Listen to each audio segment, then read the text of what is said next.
It's the Bob and Tom Show.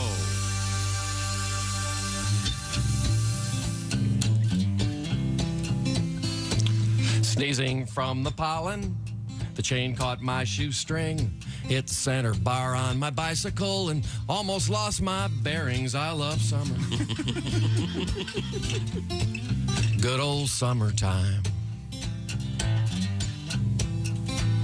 I got sunburned on the soles of my feet and sand where the sun don't shine. Sunburned at the beach, in pain the whole darn night. So much skin peeled off my back, you could make a set of Samsonite. I love summer. Good old summertime. I got sunburned on the soles of my feet. A lot of sand where the sun don't shine. Putting on a cold, wet bathing suit. Mosquitoes and bees and tetanus shot in the derriere. Something's crawling at the foot of my sleeping bag, and flaming marshmallows in my hair. Drop and roll. Caught a baseball with my face. Potato salad in the sun. Salmonella steps up to the plate. Listeria gets the run. Oh, I love summer. Good old summertime. I got sunburned on the soles of my feet and sand where the sun don't shine. I got sunburned at the back of my throat. And sand behind my eye. I caught a baseball with my face. Summertime. It's officially summer. We'll talk about baseball later this morning. I had the home run derby last night. Hello! Hello! Best check. It's the Bob and Tom Show. Jess Hooker returns. Walking wounded. Had a girl. You all right? Yeah, I'm okay. A couple things. You know, in a couple years, I'll be on the radio 50 years. And if you're not puking up blood, first thing when you wake up, you're not a radio veteran. Am I right, Tom? You're damn right. Puking up blood. Please go see a qualified medical professional. True story. Tom would, when I first started on the show, I don't know if this had anything to do with it, but would you care to tell them what you would do every morning you pull in? Barf there on the steps. Yeah. Sometimes I would try to go over the side. I wouldn't leave it for He would pull into the parking lot, open his driver's side door, and vomit into the parking lot. Been there. Nerves. Hungover? No. Nerves, really. There's Willie Griswold. Good morning. Jess is at the Silac Insurance News Desk. There's Josh Arnold. Hey, Chick. I'm getting a jazz feel right now. Yeah, there's Ace Cosby. All right. I'm Chick, and here's Tom. A little bit of late night. Yeah. Thank you very much. It's real dark out. Check local listings. I know that. Yeah. Lots of places. Lots of places. It's dark out. Yeah, the weather guys don't usually come out and say that. Well, No. After midnight tonight, darkness. It's a general rule. Remember the time I went on? One morning I did the weather for one of the local TV stations. Remember that? And I went to the studio, had the suit on, the tie. I'm there. I thought I did really well. And I went to the map, and I was messing around with the map. I was touching Ohio because I'm from Ohio and all that. And the regular weather guy, remember what he said that night when they replayed it? Thanks for the geography lesson. What am I supposed to do with that? I tell you what, though, it was like 30 years ago, and I still remember. Yeah. Oh, yeah. Now, did they have the electronic maps at that point, or was it still the the felt board where you move the clouds around? With the Velcro sun. Yeah. Yeah. I don't know. I think if anybody would want to hire me to do their weather, I would go back old school. I would do all that with the felt and the sun and the lightning bolts, and I think that would be fun. People would enjoy that. And now it's very high tech. Yeah, it's too high tech. Yeah. Too confusing. Very macho. Do you think you'd be professional? No. God, no. Not with the weather. You don't think you could be? I'd be professional enough. I think I wouldn't. I wouldn't drive anybody crazy. I'd get the forecast. I don't think the wacky weather guy's out there anymore. What better time to bring it back? I think it's one of the only things people watch television for now. A wacky weather guy and a scary movie host. Bingo. I think Josh and I should host a scary movie. Go for it. That'd be fun, right? Yeah. Those guys are great. They're still out there. The thing with two heads. Really bad black and white movies from the past, and I don't know about little black skits and white. between. There are plenty of bad color movies. Yes. Okay, I forgot. Yeah. The days of the wacky weather guy, I think, kind of over. I don't know. I feel like now what you see is the straight weather guy, a guy not trying to be goofy, and then he accidentally draws the penis, and then the sports guy starts giggling. You hear him off screen. He goes, "Oh no, look what I've done again." You see that a lot. When that happens, embrace it. Go look at me. I drew a fun thing on the screen for everyone to see. Everybody knows what a penis is. What about the hot weather girl? Have you ever seen Yeah, I know exactly who you're talking about. a network called Univision? Oh yeah. Those ladies on there, it's softcore porn for the ladies on the weather. Yeah, they know what they're doing. Oh, they know exactly what they're doing. That's a wild. That would never fly here. That looks like that dress is at least 2 sizes too small. Yes, yeah. And she's wearing it wonderfully. Yeah, she's wearing the hell out of that dress. Yeah. Yeah, well, it's a different world we live in. All right. There's some pretty attractive people doing weather. Yeah, there was a lady for a long time. She had a cow face. Remember cow face? I do remember cow face. Her jawline was like it was 1.5 feet wide. It was something. Were you into her? No, not at all. No, God, Get rid of her. I wrote letters to the news station. Get rid of cow face. Yeah. Have you ever seen Ginger Z on ABC? Ginger Z, no. Very attractive. Yeah. Is that right, Tom? I've seen her. Yeah. Wow, that was right top of mind over there on you. Yeah. I mean, Al Roker, I don't know. Nice enough guy, I guess. You wouldn't want to be stuck on a desert island with Al Roker. Yeah, that's true. You got any birthdays, Al?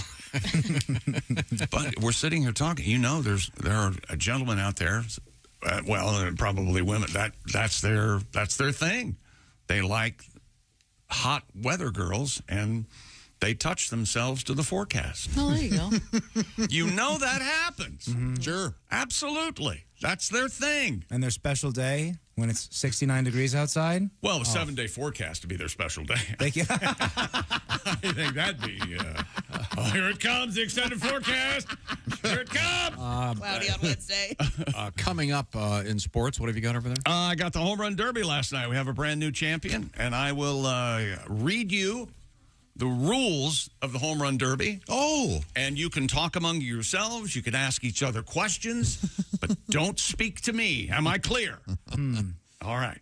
And it was a big deal last night because Michael Buffer was there last night for the home run derby. He is Teo Oscar Hernandez. That's Los Angeles Dodger Teo Oscar Hernandez, who participated. He was one of the finalists.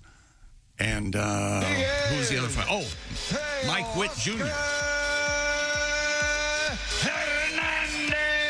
Bobby Witt Jr. Mike, Bobby. Oh, they're doing that song you like. Y'all ready for this? With 37 home runs tonight from the Kansas City Royals, Bobby Witt Jr. I've said it before, I'll say it again. I just said it earlier. If I was Michael Buffer, I'd walk into traffic. Absolutely. That guy getting a little old. Yeah. Who does he work for? Michael Buffer Enterprises. I Oh, think. okay. He has Let's Get Ready to Rumble. Yeah. Copywritten the whole. You can hire him for a corporate event to introduce your CEO for Yes, sir. I don't know what the price $100,000. I don't know what the price point is, but people are paying it. Yeah, Wow. And his brother does it too. Yeah. Billy Buffer. Kind of a one-trick pony, but hey, it's paying the bills. He gets people on their feet. They call him Buffer the Fluffer. He gets everybody ready. He starts doing that. Do they Everyone's call ready to him party. Buffer the Fluffer? Everyone calls him Buffer the I'll Fluffer. be damned. You got to get on the message boards. Check. We've got a little something for Josh this morning. USA basketball.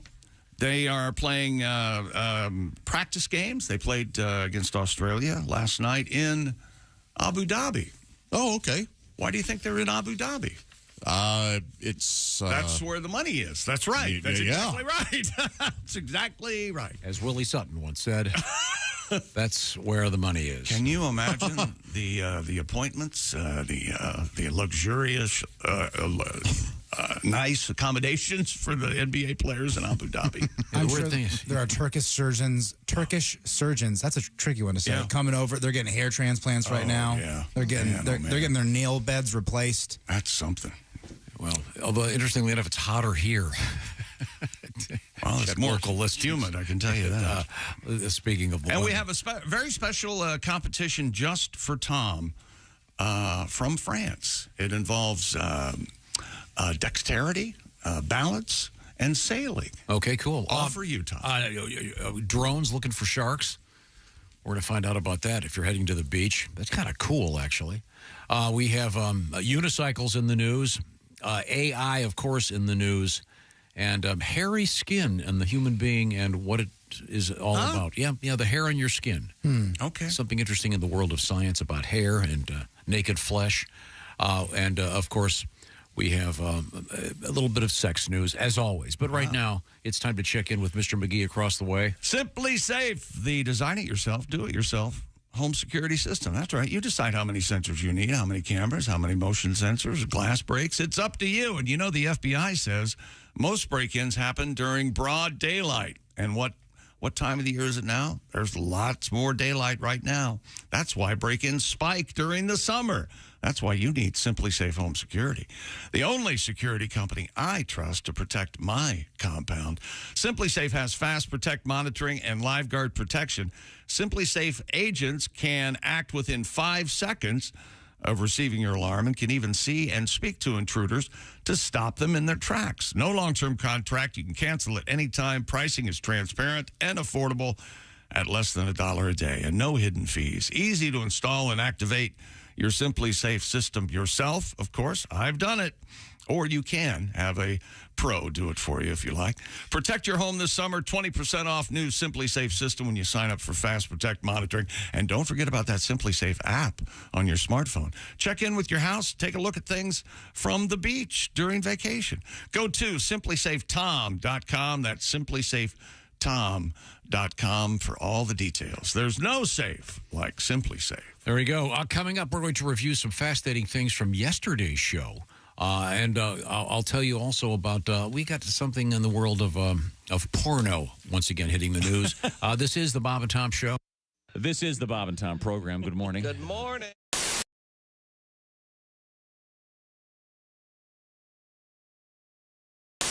This is what you're getting into. Okay, let's hear it.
Hi, this is Chick McGee from the Bob and Tom Show. Miss some of the show? Become a Bob and Tom VIP and subscribe to the audio and video podcast. The Bob and Tom Show, on air, on app, and on demand. I do like porn, but I'm going to ask you guys a favor. We get a lot of emails sent to the show. You can stop sending me porn clips, okay? Thanks, but no thanks. I appreciate it, but I'll be honest, I want to find my own porn, okay? T-Rex doesn't want to be fed. T-Rex wants to hunt. That's...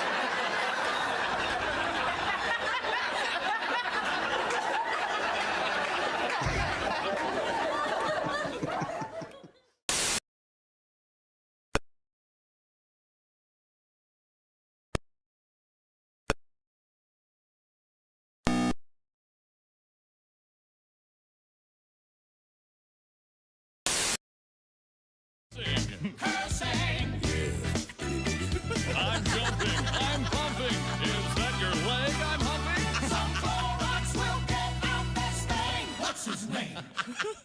All right, ladies, it's time for the Chickster to hit the dance floor. I'll show you the move I taught James Brown back in '63. Oh, wait a minute. I think I may have hurt myself. Oh, boy, I'm not kidding. I'm not entirely well, you know. I feel rather faint. Does anyone have any nitro? Can somebody please call 911? Oh, my chest is beginning to tighten. Oh, my God. There's so much I haven't done yet. Oh, I'm going to miss all those new channels they're going to add on the DSS. Oh, I haven't done anything with my life.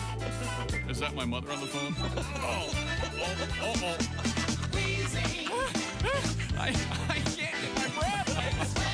Oh, man. It's really hot in here. Oh, boy. Mr. Griswold, this is wonderful. All these musicians. But it's really starting to hurt. Mr. Griswold. He's cranky and whiny. He kisses Tom's hiney. But that doesn't have any shame. What's his name? I'm not faking this, you know. Well, now you think it's funny. It's not funny. Yeah, I die in the... Hey, welcome back to the Bob and Tom Show. Josh and Ace, Willie, Jess. I'm Chick McGee at the Dude Wipes Sports Desk. Dump your roll because wet cleans better than dry. You're not still using TP. Wet cleans better than dry. That's just good science. Try Dude Wipes. They're the best clean, pants down. Makes me laugh every time. I heard that. Thank you, Dude Wipes. And I look over there. It's the Silac News Desk with the girl who got sick yesterday. I did. You all right now? Yeah, I'm okay. She just had it with all of us, I think. Okay. Was it about the time Ace did the joke of the day? Did you hear Ace's joke of the day? I didn't. I mean, I did. Yes, it was great. So Well, I think what we need to do here is do something extra special just in case you start feeling sick and have to leave. I don't want you to miss this. Sexy man with a deep voice. Ace Cosby. So is this yesterday's or is it fresh one? Okay, Chick. Yes, Ace. How did I get dragged into this? When am I hit? Yes, Ace. How do you cut the ocean? How do you cut the ocean? I don't know how. Maybe you want to cut it in half, yeah. Well, okay. How do you cut the ocean in half? With a seesaw. That was Ace Cosby's joke of the day. Those are words. They are words, aren't they? Yeah, it's early. Seesaw. Makes sense. Ride my seesaw. Okay. You guys a seesaw or a teeter-totter? What'd you say? Seesaw or teeter-totter? Seesaw. Teeter-totter. I said teeter-totter. Teeter-totter. Yeah, I'm a teeter-totter guy. I think it's like pop and soda. I think it's regional. Oh, is it regional? I think it is. What'd you say? I'm trying to think now. Incline board. I called it the thing I use to bully the fat kids. We had one in the backyard. We did. It was fun. A really nice one. Oh, that's right. Yeah, I've seen that. And it had like notches on it, like different settings. And if you put it on the farthest setting, you could launch your brother halfway across the yard. Yeah. So the guy that built that house had put one in. You had a giant swing set back Yeah, there, the guy was a... made out of galvanized HVAC guy and had a bunch of pipes, made a huge swing set. It's still there. And I think I did say teeter-totter. I think so. But yeah, cool. Well, thank you, Ace. And maybe we can get a bonus joke today, maybe a 2 for Tuesday type of joke from the Ace Cosby wing of the Bob and Tom show. Right now, it's time to review what we learned on yesterday's show. Here we go. Let's see. What happened yesterday? I'm not sure who pointed this out. It's just a fact that has been reported.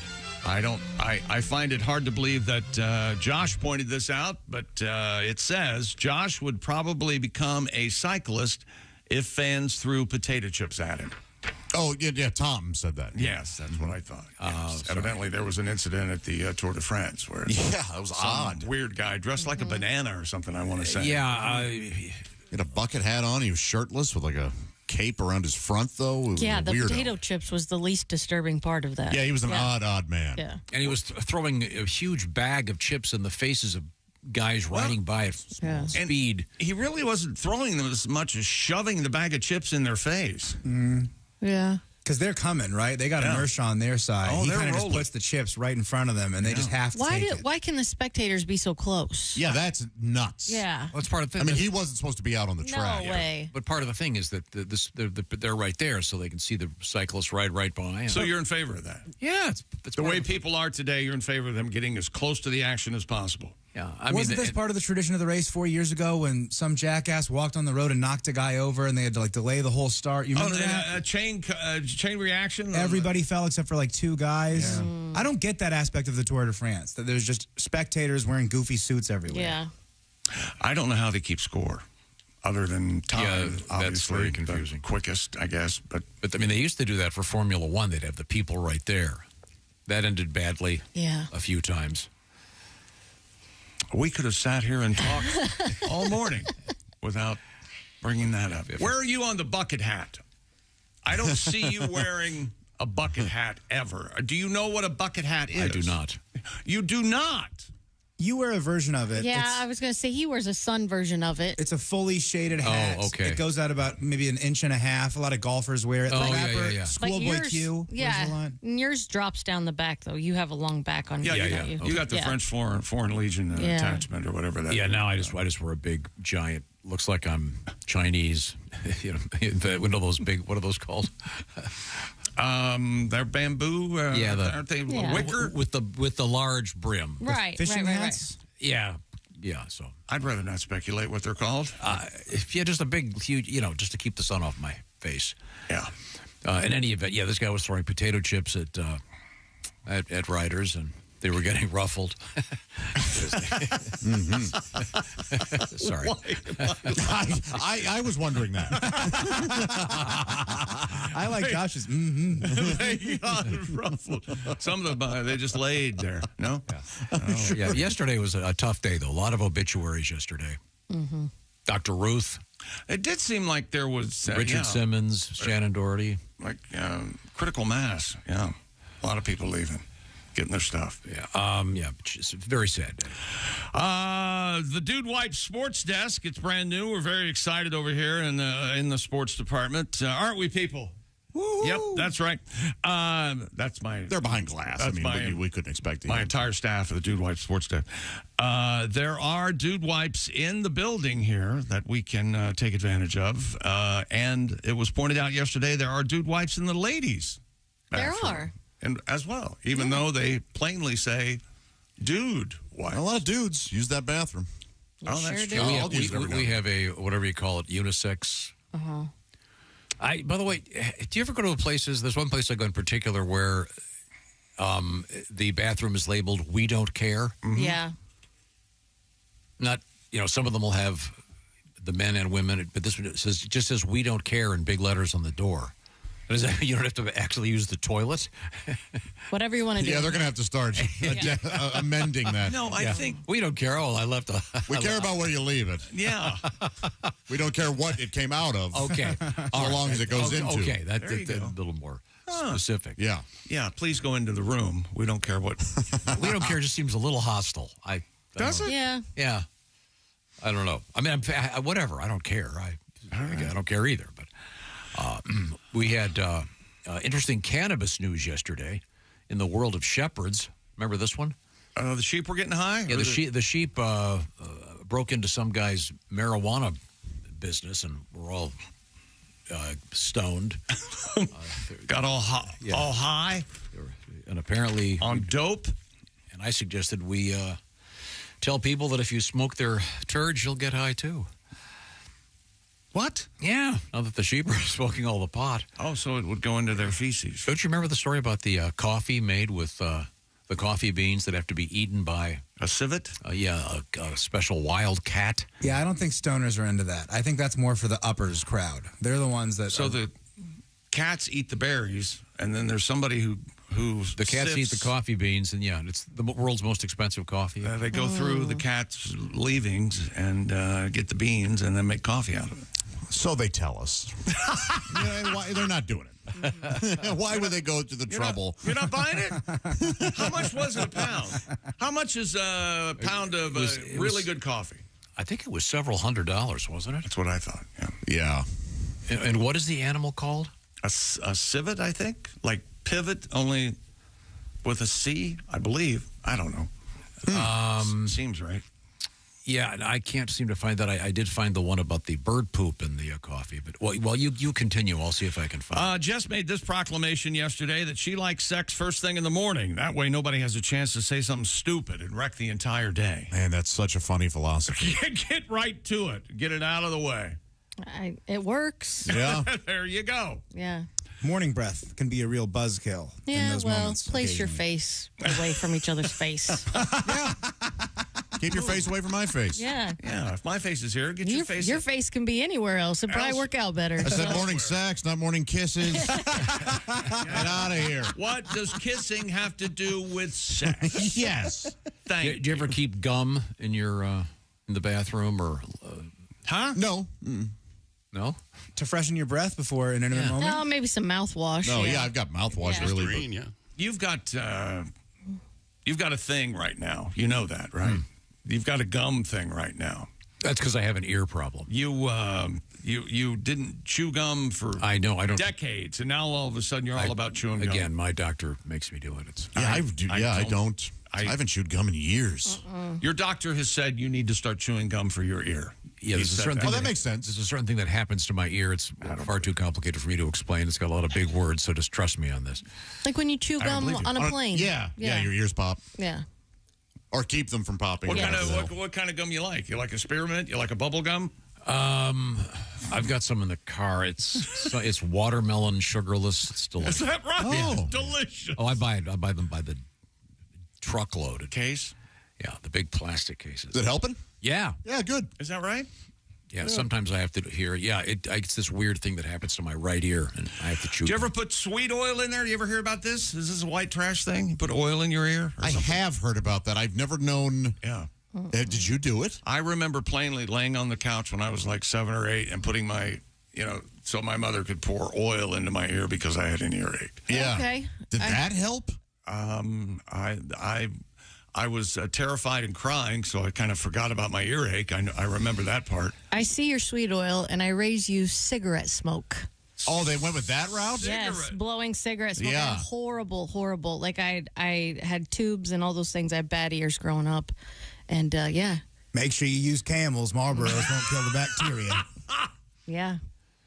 Is that where blowing smoke up your ass comes? It does, from an old medical procedure. Yeah? Yeah, there are actual drawings of what looks like an old Victrola, that big sort of shell-like. You mean the old man hearing? Yeah, they used to have those too. Oh, yeah. Yeah. There are drawings of.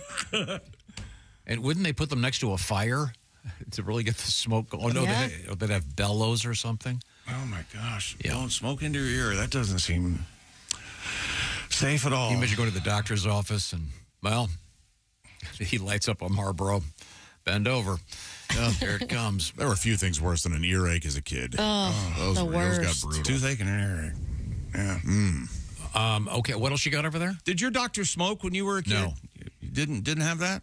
Yeah, mine did. All right. He did wear the headband with the reflector on it. No way! No way! Yeah, I had a real traditional. That sounds like Dr. Davis. That sounds like a movie set. Yeah. And he was the last guy to adapt to the technology of the needles advanced. Yeah, he didn't like the. He used the old ones. Pretty much looked like a McDonald's straw. They were rather wide and really hurt. There's a spacesuit we talked about yesterday morning that turns urine into water, and Tom posited that he wants to make ice cubes out of that urine / now water. No, I was just saying. That's what it says. Tom also wants us to make ice cubes. That's what I said. I said I'm concerned about the temperature of the. You drink when you urinate into this spacesuit, and so you don't like hot water. 5 minutes later, it's potable water, right? So it's obviously going to be warm. Do you like your water warm? I think if that's the best water for you. You cut some corners. You have to put up some stuff if you're in space. If that's the only water you have, you drink warm water. Yeah, that's what you're being somewhat of a choosy beggar at that point. That's right. Can I get this water? My water's a little Luke. Yes. Oh, really? Can you make this more like Perrier? It's awfully tepid. like a sparkling water. When you say Luke, you don't mean you got it out of Luke's suit, right? I'll drink my own pee, but not his. That's gross. Yeah. My point was, I can see the gamers doing this eventually. Oh, so they don't have to ever leave the game? Because there are gamers. You were saying what in Asia that. I've never heard about that, but in video gaming, you can always just get up and go to the kitchen, or you can have a refrigerator next to you. I don't think that you need this technology in gaming.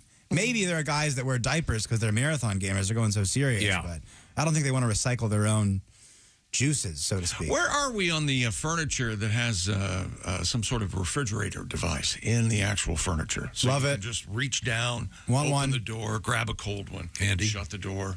Andy, back to the water from the urine spacesuit. Do you think, like, if you had asparagus, it would come through? You know, I noticed that, and I drank coffee a couple days ago for the first time, and I used sweetener, and my urine, crazy odor after I used that. Did you tell it was coffee? Weird sweetener. I don't know what makes it. Okay. It's probably coffee. Is it the caffeine? Yeah, in the mine coffee smells like coffee big time. Really? When I drink it, yeah. Tom and I knew a guy who smoked so much that his urine smelled like smoke. Whoa. Yep. That's crazy. True story? Yeah, you'd walk into the men's room. Yikes. Was he not just smoking while he was standing at the urinal? Wow. Yeah. Yeah. No. That's crazy. No, it was like a magic trick. No cigarette. And now you will smell cigarette smoke. Yeah, the cool thing about that spacesuit that turns your urine into water is, I think maybe kind of as a gag, that though they have it pumped up into one of those big hats. That's fun. Yeah, you want to do that. You know, like those beer hats you see at the stadium with the straws. Just makes the spacesuit a little wacky. I've never worn one of those, but I've always wanted to, and actually utilize one. Yeah. It seems right up your alley. I don't really care that much for beer, but I saw in the movie Kingpin. This was the first time I ever saw this. Randy Quaid was wearing one of those hats. Right. But on one side he had Jack Daniels, and the other side he had a Coke. Yeah. Genius. That's just next level. So you can kind of mix your own. That's beautiful. A 1-to-1 ratio of Jack and Coke is probably brutal, though. Oh yeah, there's no way. It was. Holy heck!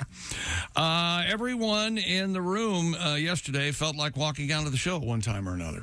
It was noticed, I guess. It got bad after I left? It got real bumpy. Why? Yeah. I don't remember that. I don't remember. I do remember that I said yesterday, and I didn't find this surprising, but I've always been able to do it. I can control the volume of my vomiting. That is a skill. I can either be loud or as quiet. I can be very quiet vomiting. And I believe after you said that, Tom posited he was baffled you didn't drive a nicer car. That's right. I believe he said, with a skill like that, right. I'm surprised you don't drive a nicer car. Yeah, it'd be 2 shows on Thursday, 3 Friday, 3 Saturday. Who wouldn't want to see that? Thank you for sharing that with us. Remember the guy called Lobster Boy at the Ohio State Fair? He drove a beautiful Cadillac. Oh, had man. a gorgeous wife. Why was he Lobster Boy? He had a horrific skin disease. Oh, my gosh. Problem. He didn't have. Did he have like fused fingers? Yeah, he had fused fingers. Claw hands, essentially. Yeah. Oh. And so he could drive, but Evan Peters plays him in one of the American Horror Stories. Yes. And he's quite the ladies' man. Yes. The women don't mind the claw. Really? Right. Yeah. All right. It's not They request the It's call unsettling. every now and Apparently, then. he likes also the tongue. Skilled. I don't remember that part. Now, coming up in sports, we have Home Run Derby and the NBA, the USA men's basketball team that are going to the Olympics. They're practicing in Abu Dhabi. One of these days, I hope to go to Abu Dhabi. Of course, I'd have to arrange in Abu Dhabi, but I don't think that'd be any problem. Unicycles in sports coming up, and I'm going to tell you now about Raycon's brand new upgraded model of their best-selling everyday earbuds. Now, with Raycon's updated version, you get active noise cancellation, gel tips with the ergonomic design for that perfect fit, and multi-point connectivity that lets you pair with 2 devices at once, plus quick charge function and weatherproof and sweat resistant. Raycon's everyday earbuds, plus they have brand new colors: blush violet, forest green, royal blue, classic black for that night on the town. Raycon offers that 30-day happiness guarantee. So what are you waiting for? Here's all you have to do. Go to buyraycon.com/Tom and get 15% off the already low price and free shipping. That's 15% off and free shipping at buyraycon.com/Tom. Do it now before you forget. That's buyraycon.com/Tom. They're the best. Check out the reviews. Yes, sir. Coming up, unicycles, and that means we have a pretty cool request. If you want to make a request, Bob and Tom at bobandtom.com. We'd love to hear from you. This is the Bob and Tom Show. Thanks for listening to...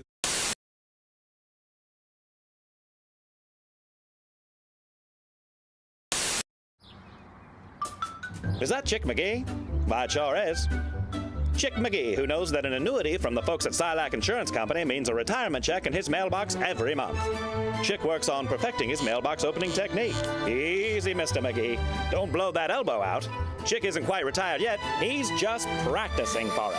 Because one day, Mailbox McGee will be taking his retirement the easy way. SILACINS.com. Silac Insurance Company. Hello, my name is Alexa. If you have a smart speaker and what to hear, Bob and Tom Radio, just say, Alexa, play Bob and Tom Radio on TuneIn. Now, you try it. Alexa, play Bob and Tom Radio on TuneIn. That's the first smart thing you've said to me since you took me out of the box. Story out of Japan about a product that they sell. They're called panty scrunchies. Right. Here's the story. It's in Japanese, apparently. It's pantsu sushu, or shushu, S-H-U, which translates, according to this news account, as panty scrunchies. They're tiny panties that, when tied, they turn into scrunchies. And according to this, they're just over $6 American. And I looked at those online, and I think I said even back a couple of weeks ago, I go, well, that's just like every other pair of thongs in my drawer. You could just make any pair of So if you were in a pinch, a scrunchie. In a pinch, if you needed to have a ponytail holder, I could grab a pair of. And as I point out, you'd be like a slutty magician. All of a sudden, just a second, honey, I'm going to get a ponytail. You reach between your legs, woof, ta-da! You're the slutty magician. And these panties are very large. Yeah, these are bigger. No, these are not your panties. Can these I see are them? mine, actually. These are yours? Yes. Are they? They have you worn those? They look good. I have never worn those. Well, these would fall off. Yeah, they're one size fits all. Thongs come one size fits all. They a lot. do? Yeah, they do. Unfortunately. Where do the legs go? These are confusing me. Oh, I see. Oh, I got it. Whoopsie. I got it. There we go. Never seen a pair? What's going on? Not like this. Not at this angle. Oh, I like those. They're very nice, aren't they? Yeah, they're quite comfortable, actually. Josh, these might fit you. These are quite roomy. Oh, hey, set yourself up for that one, pal, didn't you? You want to try them on after I'm done putting them in my hair? I'm game. You can have them if you'd you like. could make these into a jaunty beret. eBay, here I Now you're handing out panties to guests? All guests in the Bob and Tom Show received monogram Bob and Tom. You cannot I do have Bob and Tom. I do have a Bob and Tom thong to in give you an here. idea, this is actually falling off my head. Oh, yeah. Well, Really you didn't scrunch it. Yeah, Well, you're not making it a scrunchie. You're making it a beret. That's totally different. I mean, there's room for seriously. There's room for a large woman, a four-yoker in there. Okay, make these They're into a one scrunchie. size fits all. I can't help that. His head did kind of look like an ass cheek while it was sticking. Christy Lee now has her my panties back. gosh. They're red, kind of frilly. Yeah, they're lace. They're reinforced in the red. appropriate areas Yeah, where there so- might be, All you do. Okay, now Christy's making a ponytail. Christy has lovely hair. Now she's You're going to have to, like, double that thing over like 8 times. Right, Such that's big my panties. point. That's why the bigger ones, I mean, the smaller Japanese panties would work better. Okay. But you could still make this work. I mean, I don't even think you would know that those were panties. would you know? No, Turn around, let's except see. for the smell. Except for the smell, you'd have no. Oh, wait a minute. Yeah, you would never know. I said they were clean, for God's I'm sake. sorry. They've never been worn. But yeah, doesn't it? It Yeah. just looks like a lace, a lace scrunchie. You would It does never. look nice. Yeah. So this is a little trick now. If you're doing the walk of shame, ladies, you can Well, if tie you're your hair back. or if you're anticipating the walk of shame. See, Oh, this so you is- have an extra pair of panties with you. Yeah. See, this is thinking ahead. So you pull your Or hair if you back. have explosive diarrhea. That's true as well. There we I go. think you're going to need a backup pair.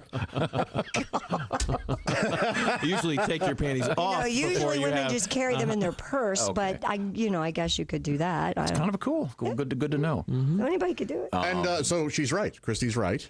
Any panties will work. Well, almost. I don't know if granny panties would work. Oh, but true, The yeah, smaller, yeah. the little thong ones do. Well, good to know. That's a little. You should send that tip to Cosmo.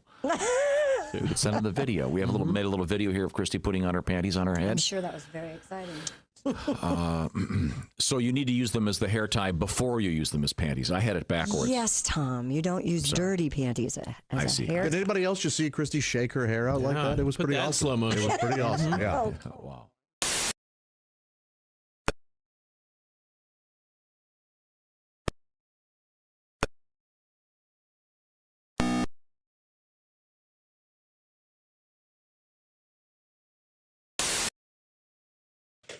All around the country and coast to coast. People always say, what do you like most? I don't want to brag. I don't want to boast. I always tell them I like toast. Very nice.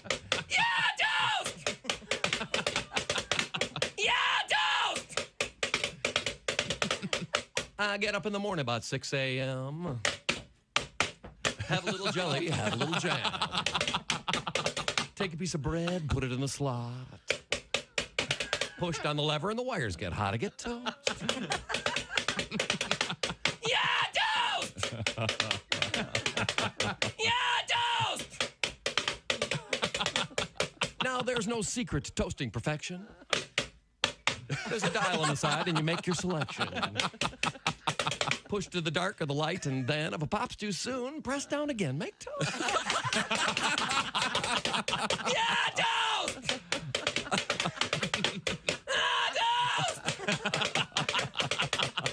When the first caveman drove in from the dregs, didn't know what would go with the bacon and the eggs. Must have been a genius, got it in his head. Plug the toaster in the wall, buy a bag of bread, make toast. Toast!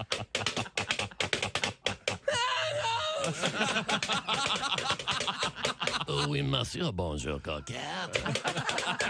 Oh, croissant, vous avez? Maurice Chevalier, Eiffel Tower. Oh, oui, Marie, baguette, bonsoir. French toast! French toast! In Chicago, we're on the Bob and Tom Show. Toast!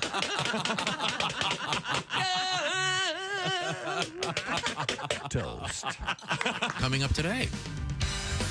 Hey, welcome back to the Bob and Tom Show. Hello. Hello, Mr. McGee at the Dude Wipes Sports Desk. I was up all night with the home run derby. Boy, I was riveted. I was. That's not true at all. Listen, I want to tell you something we learned yesterday. All right. 'Cause I did a little bit of research on this. The woman who's been flashing, what is it, Aaliyah Adams? She's a broadcaster from a show called Naked News in Toronto. Oh. She's been running around New York City flashing. Right. Like during live broadcasts or like on the street stuff? On the or- streets. Yeah. And this photograph of her on the Brooklyn Bridge in the heart of Times Square. Is it worth seeing? Yeah. Yeah, she's very attractive. All right. And she says, What about her hooters? Nice rack? How big are her hooters? Hangers? She says, by the way, she's doing this to promote gender equality. I love gender equality when it's presented this way. She says, quote, She's upset that men can walk around without a shirt. yeah, she says, if a man can walk around shirtless without fear of reprisal, so too should a woman. We agree, but it's not. It just doesn't fly. I'm in favor of braless. I'll go. Like I think braless can be okay, but I don't know. Is that just a comfort angle, or you're trying to make a statement? No, yeah, comfort. Yeah, yeah. No, it has nothing to do with that. Have you seen these pictures? No. Oh, here she is in Little Tiddly. I liked it. From what I understand, she doesn't belong there. She should just be. If there's a big area of that. A larger Italy neighborhood. So she's not a member of any committee? No, she looks very nice. It's interesting, but once again, gender equality. And as I pointed out yesterday, it looks like the left boob's a little bit bigger than the right, so they're not equal at all. Happens to all of us. What do you call them? Oh, she's all right. Yeah. Oh, yeah? Yeah. Yeah, I'd look. Can I see them? I'd probably look a little too long. Yeah. Yeah, that's distracting for sure. Yeah. That'll get me rocking in a Dwayne Reed. Now, this story, we were all kind of about it, and then we saw the photograph. And I think you missed this, Jess. It sounds kind of boring and dumb, and then you see the picture, and you go, oh, my God. It's a statue of the Greek god Poseidon. Oh, yeah. I see this. And the statue's huge. Yeah. And holding a, what's it called, trident? Trident. Yes. No, yeah. Yeah, a piece of sugarless gum. Yes, that's right. Thank you. Thank you very much. There he is. Look at this thing. Look at wow, that's real? That's not AI? No, and it's in a couple of feet of water on a coastal town in Mexico, and it's kind of a tourist draw. But honey, give me a picture with that. Isn't he disturbing the other god that's supposed to be there? That's right. Yeah, that's the problem. It's a group of activist lawyers filed a complaint saying the statue offended the beliefs of the local Maya indigenous peoples. Oh. They have their own god of the water known as Chaac, C-H-A-A-C. Yeah. That's my name in Minnesota. Chalk. Chalk. I'm a big fan, Chalk. I love you, Chalk. So the local natives or whatever indigenous peoples. Local Natives is a great band, by the way. I'm not trying to. It's not a joke. That's a real great band. They're awesome. Are they? Yeah, Local Natives rules. Some of them international views go. They are saying that the recent storms and weather problems are being caused by the presence of this statue. Ooh. Is that right? Yes. It's a chalk block. They got to. It is. They got to switch them out. That always reminds, when you say stuff like that, that reminds me of I was driving somewhere back during the comedy tour days, and I'm listening to one of those, something on the radio about the paranormal and people checking in with, different phenomena. Maybe it was a George Norrie type show? Kind of like that, yeah. And the guy called up and he goes, well, the host goes, hi, thanks for calling. And the guy goes, yeah, I guess you can tell I've been kind of sad with all the rain. And the guy goes, oh, you're really affected by the weather? And he goes, no, I make the weather depending on what mood I'm in. If I'm really sad, it rains. Oh, wow. And if I'm in a better mood, the sun shines and good stuff like that. Yeah, perfect. I hope he told him a few jokes to get him to pick it up to maybe clearing in the future. I don't know. But, man, if he cries when it rains, what's snow? Yeah. No, he starts crying, then it rains. Yeah. Yeah. Then where does snow come from is what I'm saying. Will you behave yourself in there? Yeah. Cold and distant? Or yeah, I'm not sure how that would work. This is kind of an interesting thing, though. This is where, this is kind of analogous to colonialism in every way. I mean, you're coming in and you're taking if you will, the local gods. Right. And replacing them with your own. Well, but are they upset that they beat them to the statue erection? Maybe. I'm not sure if that their particular local god has a physical presence. Yes, I don't know. I'm not aware of how that works, but I'm in favor of allowing the mom and pop gods. Yeah. The grassroots gods? Yeah, sure. Oh, all right. This could sound dumb. Is there anyone whose religion is still Greek mythology? Are there people that worship Ares and Hades and? I'm sure. Like the gods instead of my god, they would be say my gods. I would think so. Really? Sure, you can It's like anything else. I think they celebrate them. I don't know if they worship them. Okay, yeah. Yeah. Because I think the Roman Empire, they kind of took care of that, didn't they? Didn't the Pope get involved? They got rid of all those gods. They kind of... Well, they did their best to murder whoever didn't agree with them. There were something called the Crusades, I believe. Which pretty effective crusades. Essentially.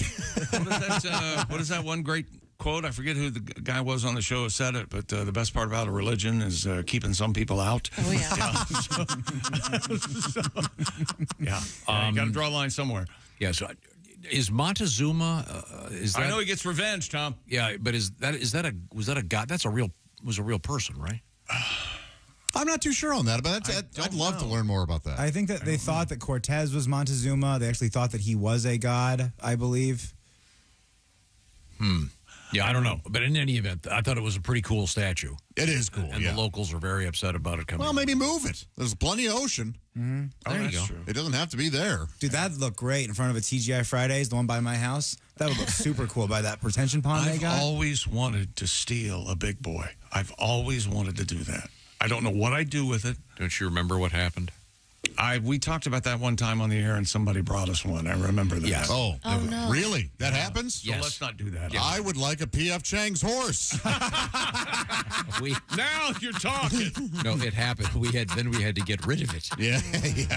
Isn't there pretty much in every major city a junkyard, if you will, of old signs? I love those. Sometimes you'll drive by them. Yeah, like I know in Vegas there's like all the signs from gigantic of the old signs and yeah. Yeah, I like the Mr. Bendo. That'd be cool. Those are always great. That'd be cool. Yeah. That's a thing. He has, whoever did that has many of those. Yeah, there's one around the corner from here. Yeah. I love it. All over. Coming up, we're going to investigate. Are we going to do the home run derby? Well, we're going to check in with. Teo Oscar Hernandez. Wouldn't you rather hear a baseball announcer at the home run derby? Yeah, I think so. I have nothing against Michael Buffer and what he does, but man, I'd rather hear a classic baseball announcer. Anybody, like, Vince Scully-esque. Yeah. Obviously. Yeah, anything but that. We also have Jess Hooker today, as long as we can keep her. I know you weren't feeling. Are you feeling okay still? Yeah, I'm okay. Okay, good. She's at the Silac news desk. We've got news coming up about the hair on your skin. And is anybody here right now would ever learn? Their goal is to ride a unicycle. No. Anybody? No, not really. Not for me. Ace? No. Ever done it? I've never done it, no. It's tricky. It must be. I can barely get the bike together with two wheels, let alone a... There's a guy around here that has a really high unicycle. Yeah, he's tan. Yeah, I mean, it's got to be tricky to get on the thing. Yeah, it must. But you got to go to a loading dock, right? I guess. Yeah. But this guy rides it in the street in the bike lanes. And is a unicycle with training wheels funny? I'm going to say yes. Because it doesn't necessarily help. I would think it would make it more dangerous. A lot of people say kind of a hat on a hat, but I don't think so. Okay. Yeah. All right. I say but yes. we have unicycles in the world record category coming up today. Yeah, we do. We got Sharks news. We got the German Navy in the news. The German Navy. Yeah. All right. No, they're not sinking anything as far as I know. What are those rascals up to? Yeah. This is the Bob and Tom Show. Got something to say? Send us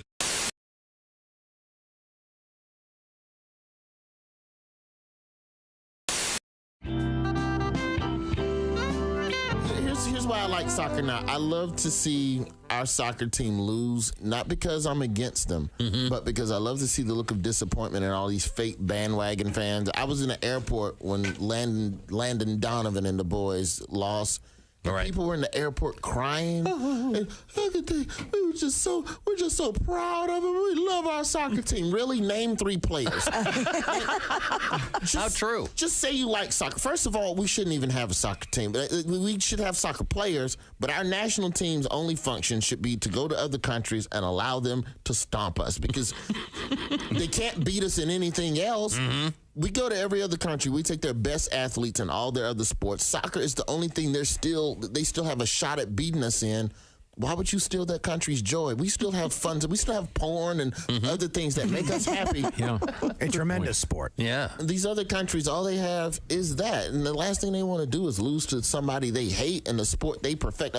How pissed would you be if the Lakers lost to Al-Qaeda? Like, you understand?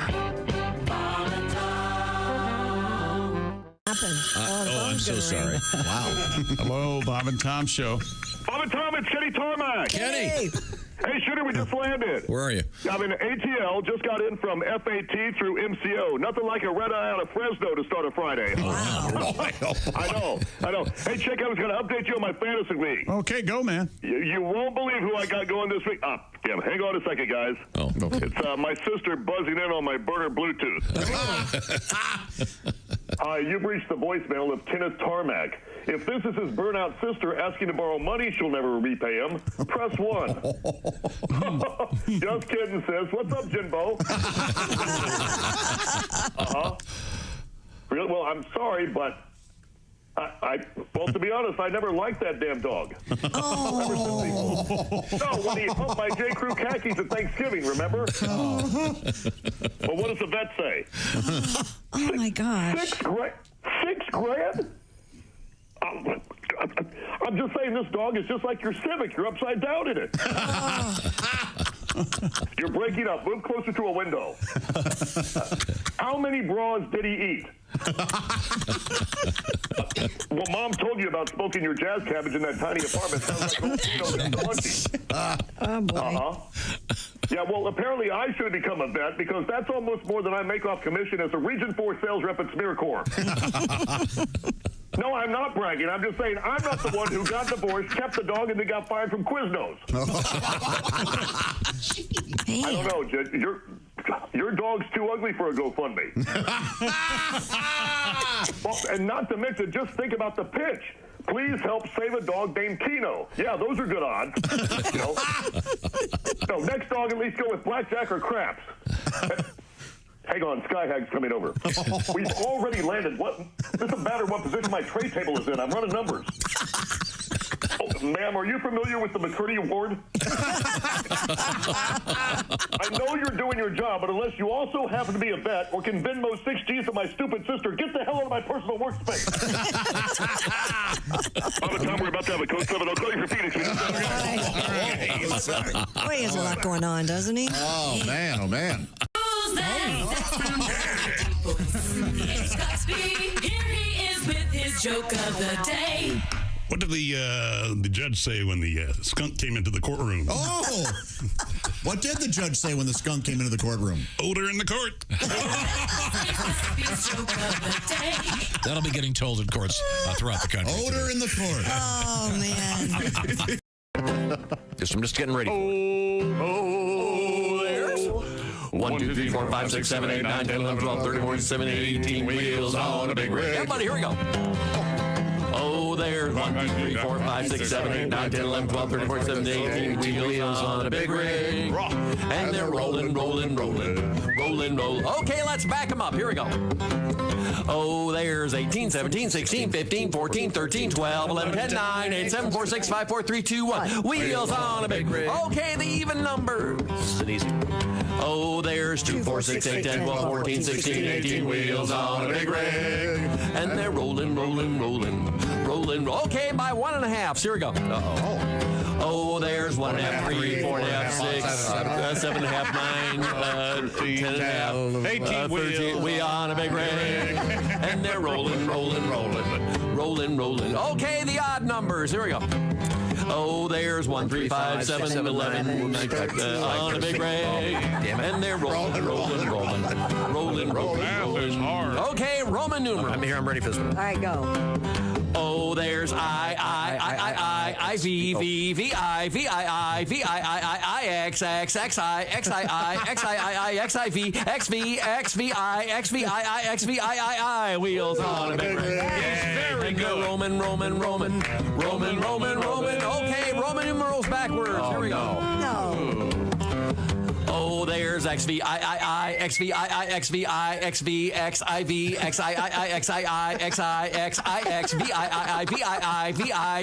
VI, my wheels on a big rig. And they're roaming. Can you turn down the electric blanket? Turn off the fan above the oven. I go, you know what we're going to do, Larry? We're going to try to get your shoulders a little higher. Can you do that? Why are my suspenders so tight?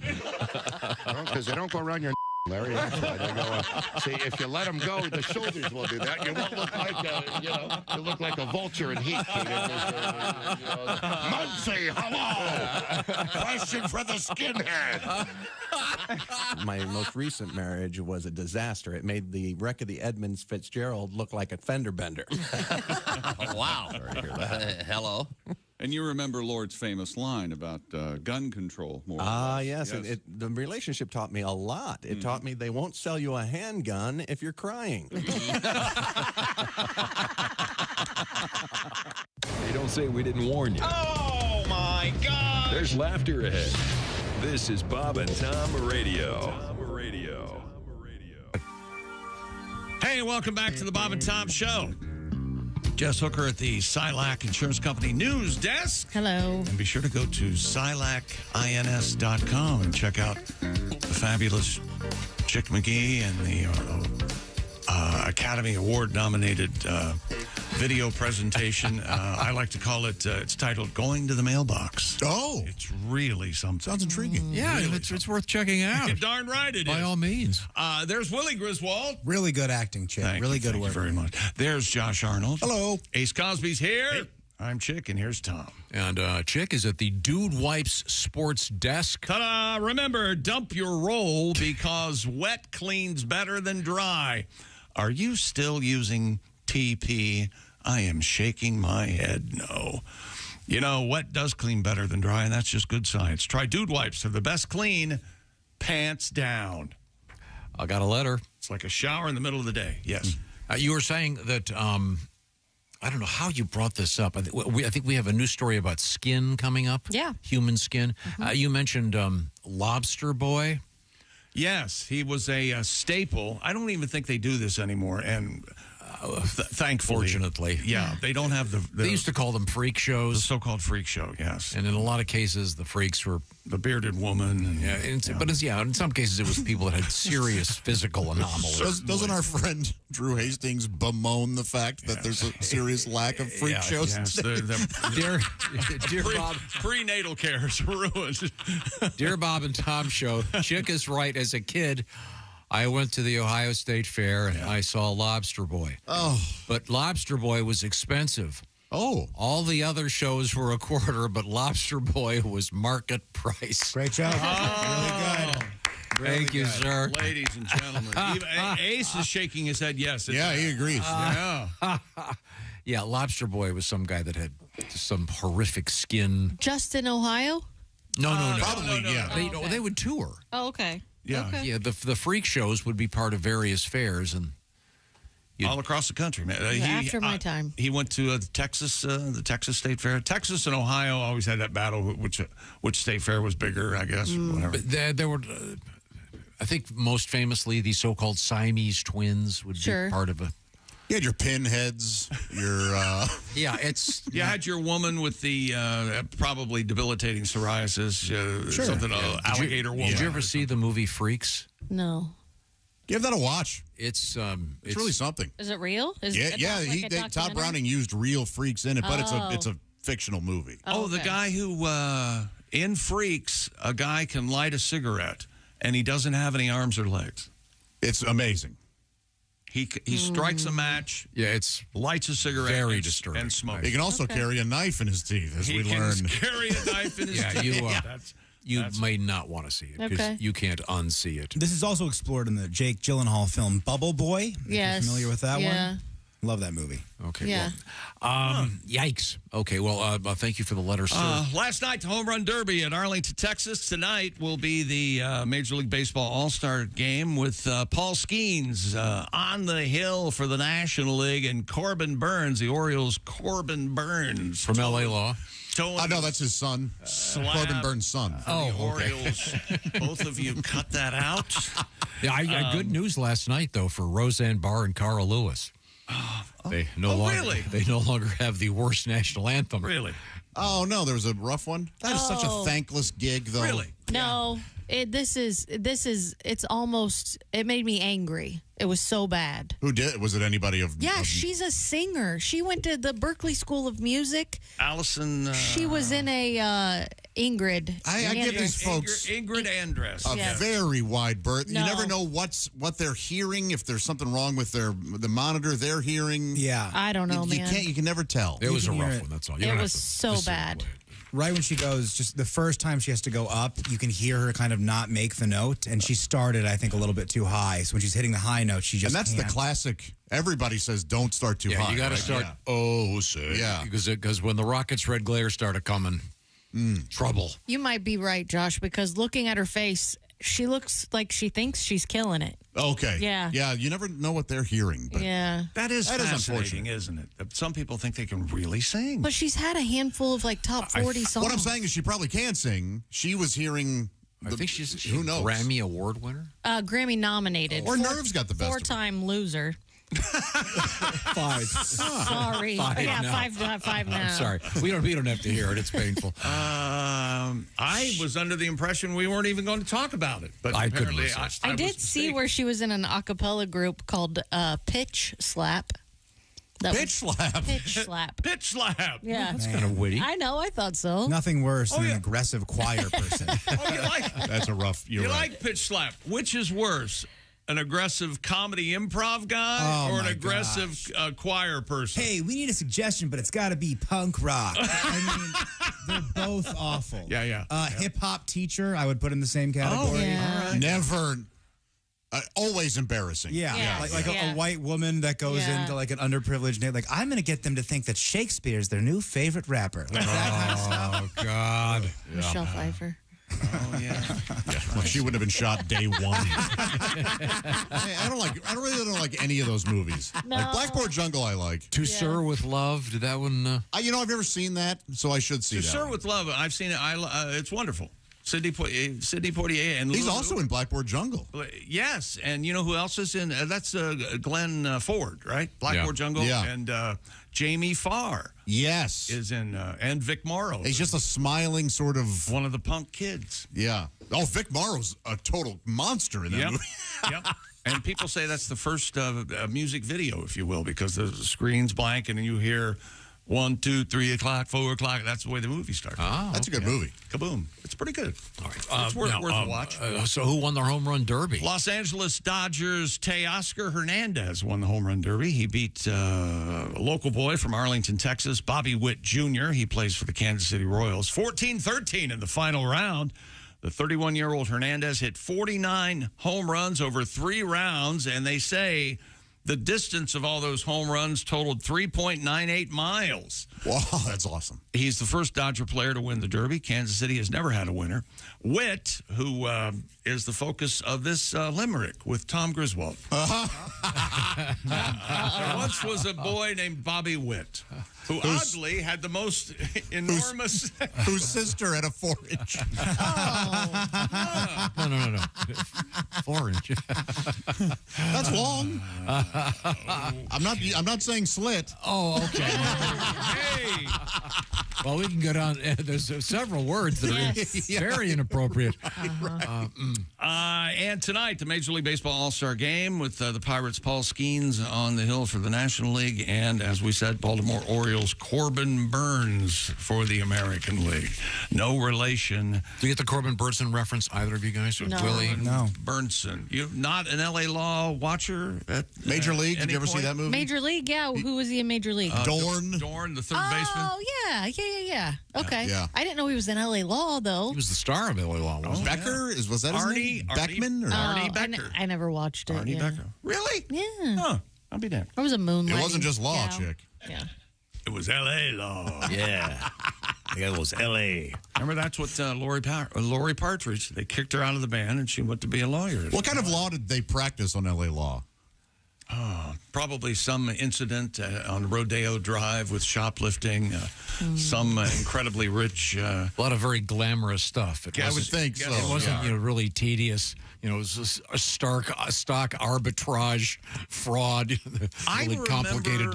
Requires a lot of intelligence. I It's remember good-looking law. kind of watching that show, and then they introduced a mentally challenged character, Larry Drake. Larry Drake, who's a wonderful actor. He is, yeah. And I didn't.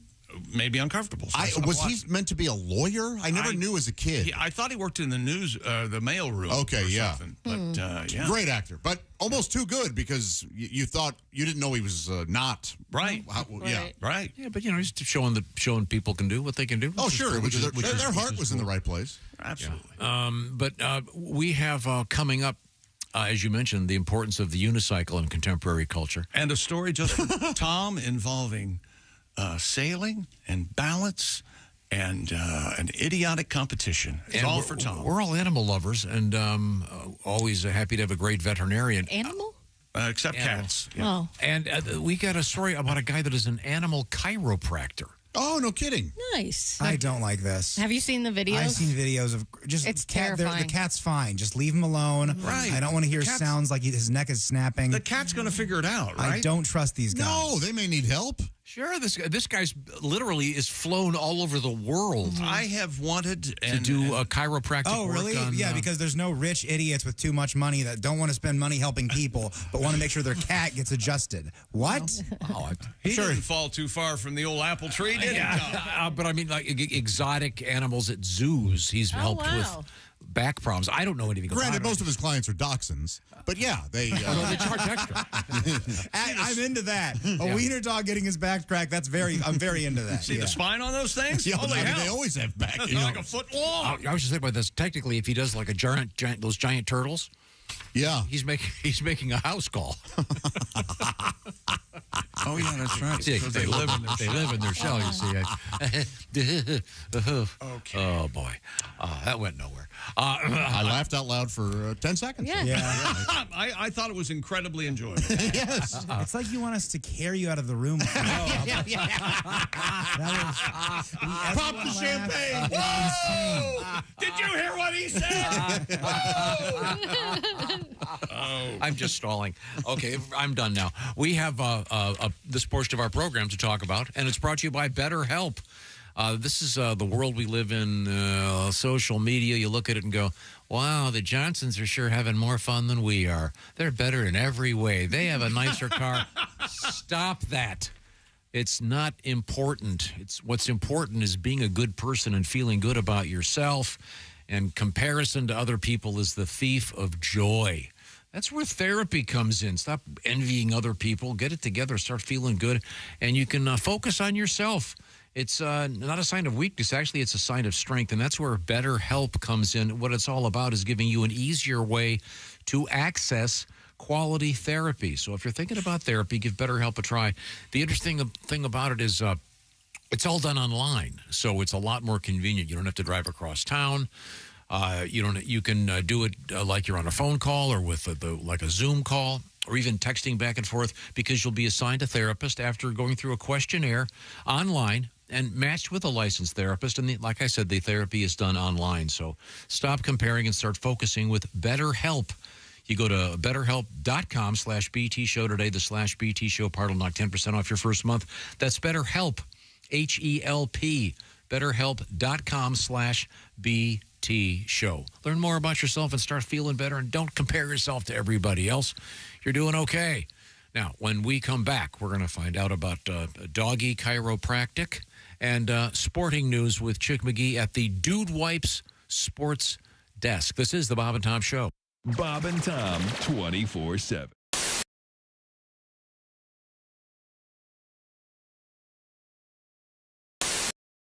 You do a couple of impressions, and we were wondering if you would do This is a pretty obscure one. John MacGyver. Now, he's known for some work in Disney films. And I think he was in like the Doris Day show on TV or something like that. I think so. He was the guy, the reverend or preacher or whatever, that got beaten up by by Joe Buck, not the sports. In Midnight Cowboy? In Midnight Cowboy.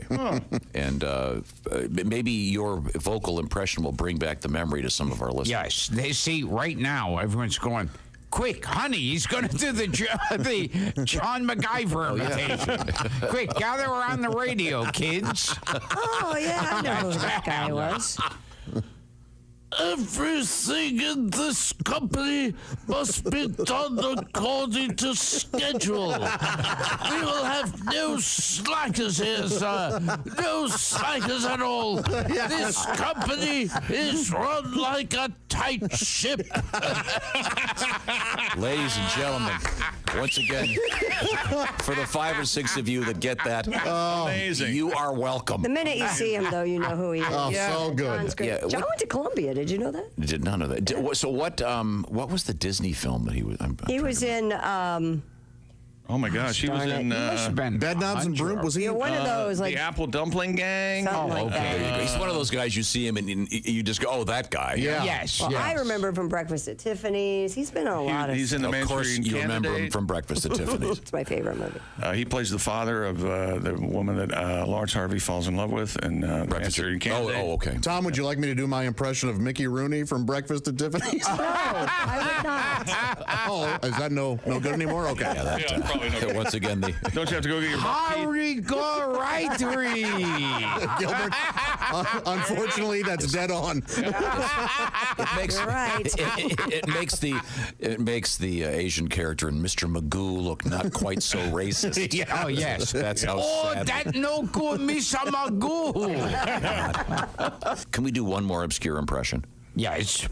This is a guy, Kevin McCarthy. One of my favorite actors. Who is, what is he most famous for? The dad in... I think Josh has it, the Body Snatchers, right? Yeah, the original. The original Invasion of the And Body the Twilight Zone movie, he played an uncle of a... Yeah, he's sort of a very generic, plain-spoken Midwestern white guy. Now, I remember when the Aristocrats came out. Oh, yeah.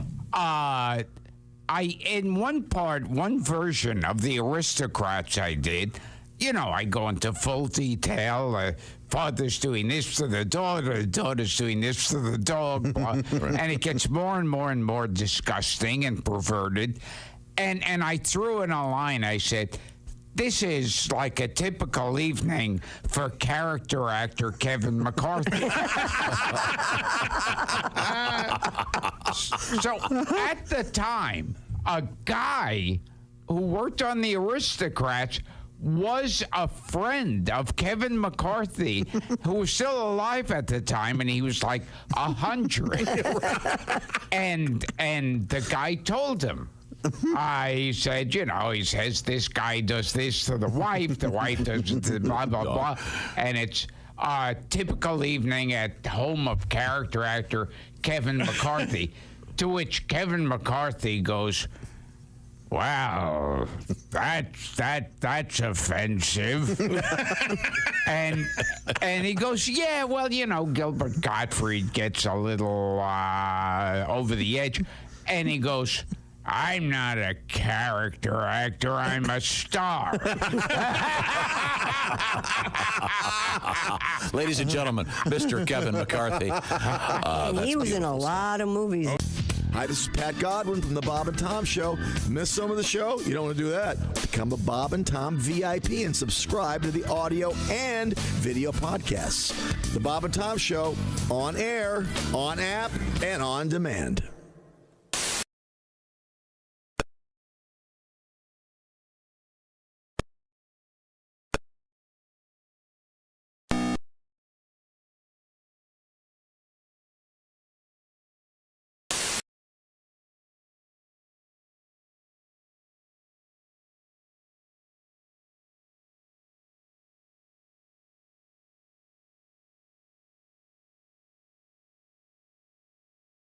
Turning blue. When I got off, you almost came to.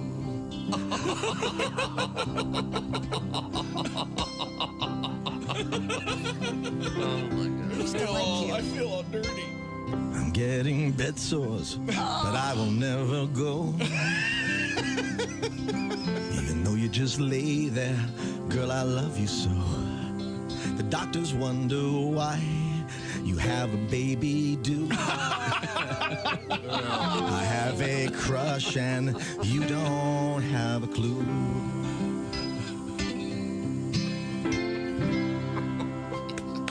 Hi, this is comedian Rob Haney, and you're listening to Bob and Tom Radio. Comedian Greg Warren, former state champion wrestler. You're the son of a wrestling coach. Now, I assume your dad was also your wrestling coach. Is that correct? Yes, he was. Yeah, people are always asking me, they're like, hey, that. Welcome back to the Bob and Tom Show. Josh Arnold is here, Ace Cosby, Willie Griswold. Yo. Jess Hooker at the Silac News Desk. I'm Chick McGee. She's having I choked. She choked, Tom. She choked a little bit. You guys want to hear about this ear infection remedy? What's going on? Earlier we were talking about ear infections. Oh, my mother poured something called sweet oil into my ear, and Jess, your family... Blue cigarette smoke in my ear. Blue cigarette smoke. You guys had it easy. Our emailer says, as a kid, this person is now in their 50s. Mom made us pee in a cup, and she poured that in her ear. Oh, my gosh. For ear infections. Their own urine. Did it work? I think that's an old home remedy. Oh, boy. It's the number one solution to ear infections. Could be worse. Urine love? Yeah, you know what it is the number one solution for? Therapy? Not telling your parents you have an ear infection. Yeah. Yeah, all of a sudden, Timmy doesn't have ear infections anymore. Yeah, it just seemed to go away. Yeah. Old piss ear. Well, that's what the kids call it. Yeah. Can't see you get this poured in your ear. Thank you very much. Hey, last night, the USA men's basketball team are going to compete in Paris in the Olympics. I understand the basketball games are going to be right there under the Eiffel Tower. Really? They're going to play outdoors. That's volleyball. That's fun. What is it? I think volleyball is. Volleyball. Beach volleyball. I knew Oh, it was that's a ball. true? Yeah. They should have affixed a hoop to the lowest rung of the why not? Eiffel How Tower. would that not be cool? That'd be so cool. Right? I want LeBron dunking on the Eiffel Tower. Take that, Harris. There you go, That Frenchie. would be cool. Where are you on the term, hey, Frenchie? I am in 100%. I'm all for calling anybody where they're from with a Y. Essentially, yeah. Like Greeky, Frenchie. Hey, Chinesey.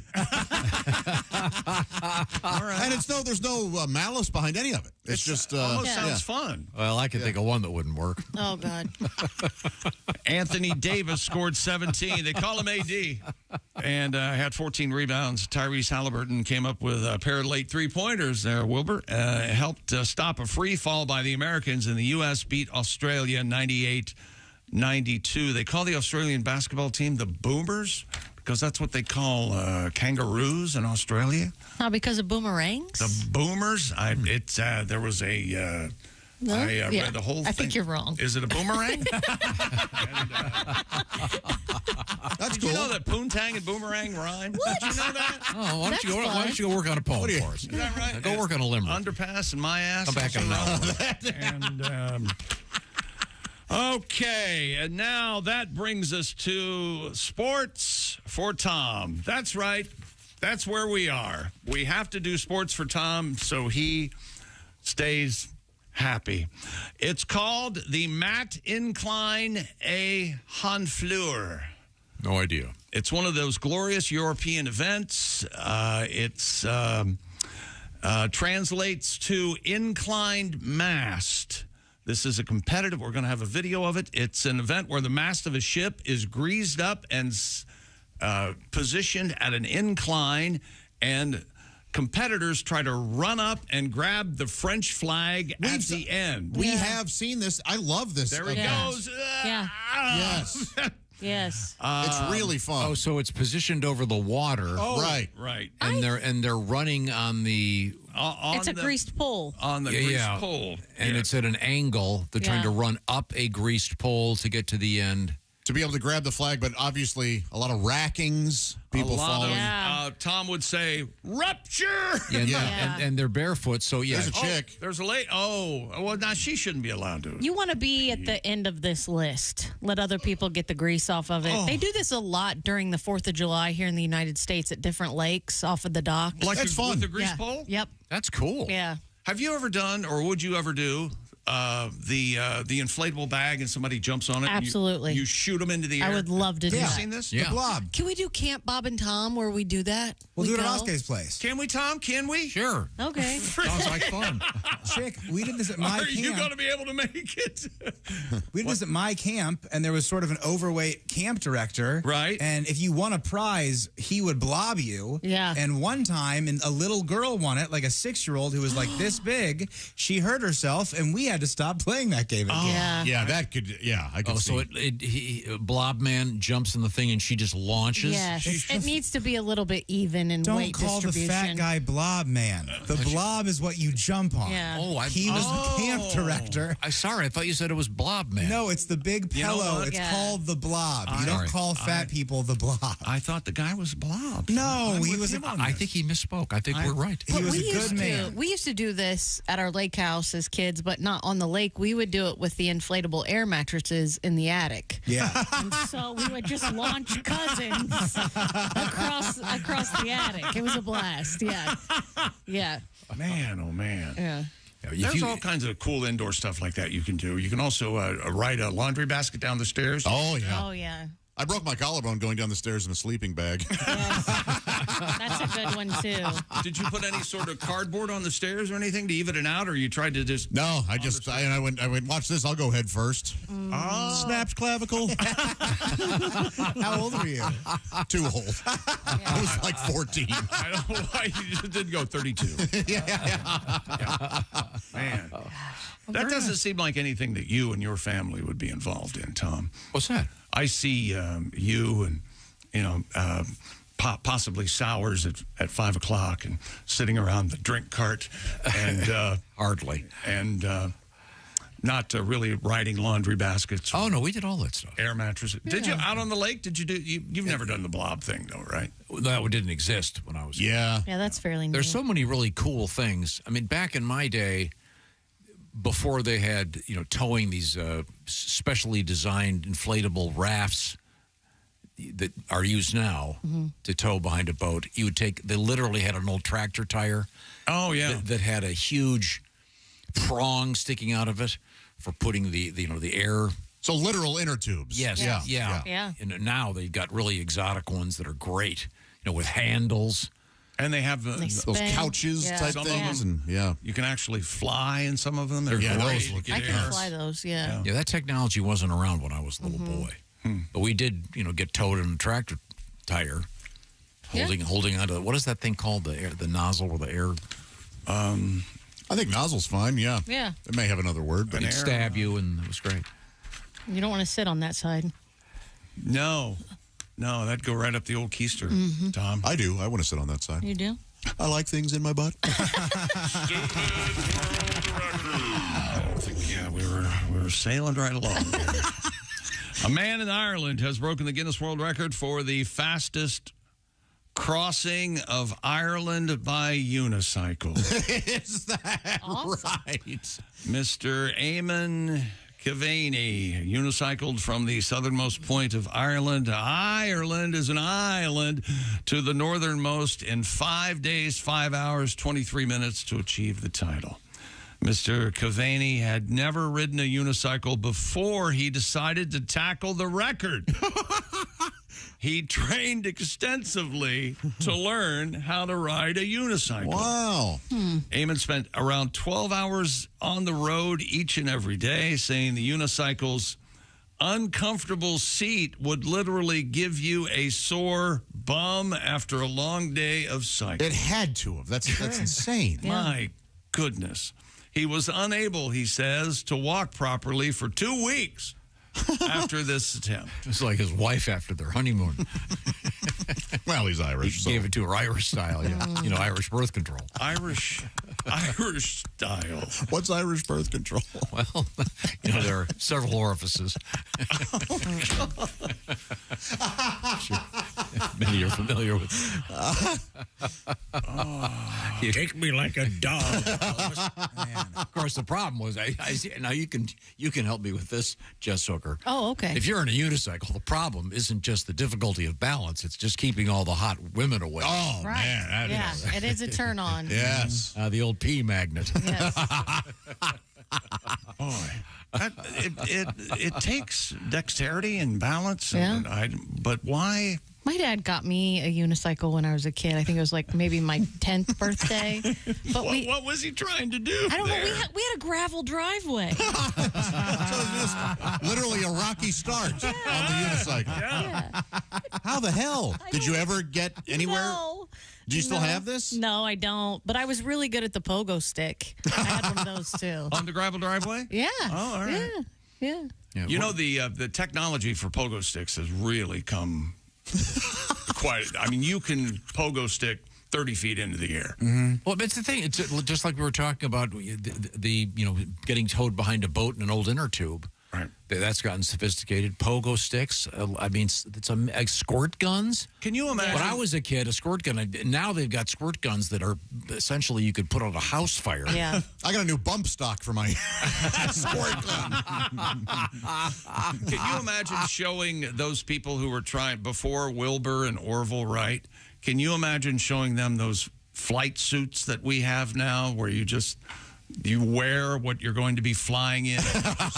You just move your arms to navigate, and they're incredibly dangerous, obviously, but you can actually fly in those. Those are, I think that sport may be slowing down a little bit. Yeah. So many people have. Few tragedies, yeah. Fewer are trying that thread the needle move. Yes. Where there's a natural. Yeah. I think 60 Minutes did a piece on that, and I think 2 of the people were dead before they aired it. Lasagnaed themselves. Yeah. Yikes. Yeah, it's like 90% of the people perish or something. It's really not. Yeah, I think one of the guys that made them stopped making them. I read somewhere. The tough part with pogo sticks is surface. So Yeah. my brother Joe was on one 2 years ago, and he was on the 2 years? Yeah, because my nieces and nephews had one. All right. Had one and he thought it was a good idea. Yeah, and he was doing okay. I mean, it wasn't pretty to look at, but he was doing it, and he was on the rough, gritty concrete of the driveway. And then we said, Joe, if you can make the transition into the smooth surface of the garage, we'll be very proud of you or something. Right. And as soon as it landed on that in the smooth surface of the garage, Out from under. shot out from underneath. What happened was exactly what we had hoped would happen. Did he maybe yell some words that nieces and nephews shouldn't hear? Brothers. It was so awesome. The world record for pogo sticking, more than 115,000 jumps without stopping. Oh, my. 11 hours and 38 minutes. Oh, no. That's a long time. It's got to be bad for your brain. Too Yeah, long. that's true. Your brain, your back, your knees. Yes. Wow. That's from the Guinness Book of World Records. The Pogo King. There's a chance he had to defecate during that 11 hours while on a pogo stick. Tom, your thoughts? That's got to impact you. That's got to make them dense. That's better than any fiber diet. You want to go on the downstroke. right.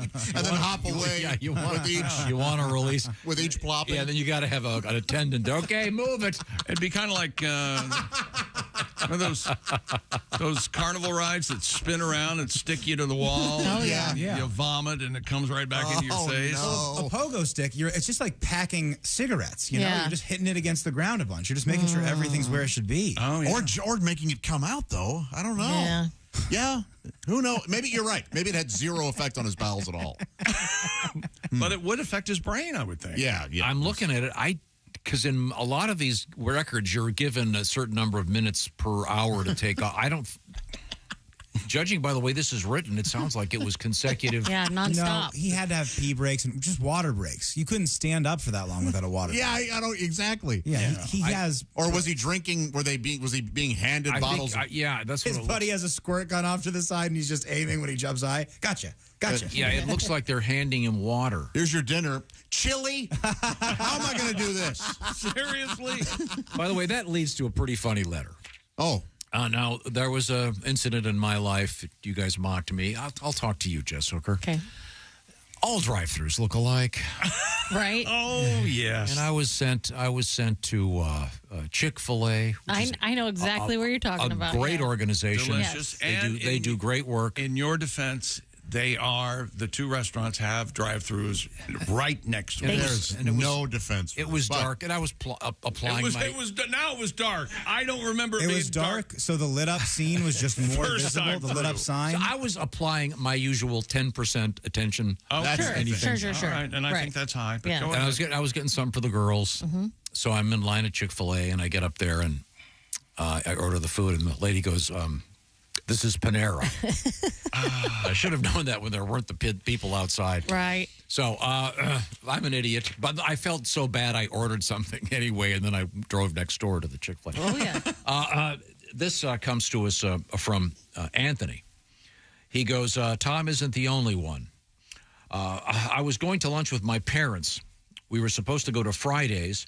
They followed us to the restaurant. We've been going to the same Fridays for years. We were in two separate cars. We got there to Fridays, and we sat down and waited for 45 minutes. No parents. Oh. An hour later, they showed up.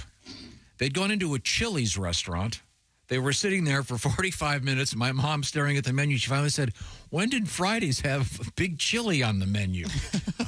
Big chili pepper right there. Big chilies. I could see how that would happen. Yeah. They look similar. I don't know wasn't how quite you that could dumb. go into a restaurant and not know what restaurant you're going into. There's signage, is there not? People are distracted.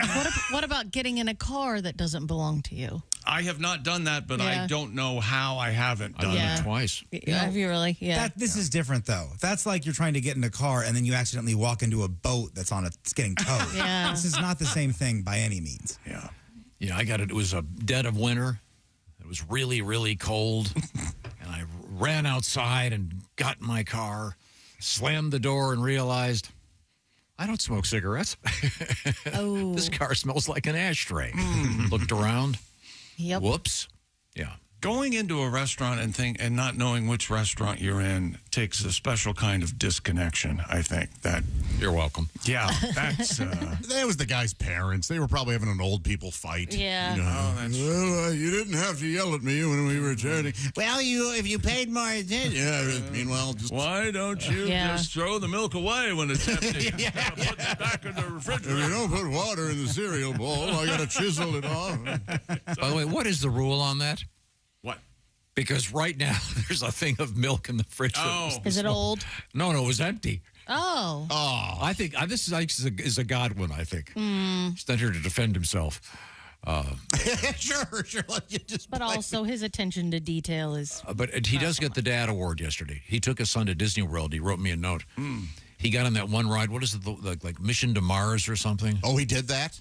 Yeah. That's the one where they close the door on you and it's really claustrophobic. Yeah, it is. I got on that and said, stop, before they started. I had to get out. Stop. No, I had to get out. I wonder if he did the mild version or the full version. You can choose. The full version it's where they really spin you. You're in one of those giant centrifuges. Oh, I would have that the astronauts train in. I did that with spun around. It was a NASCAR simulator that you were driving a car, and I'm not sure how I did. I'm still vomiting from what I was doing.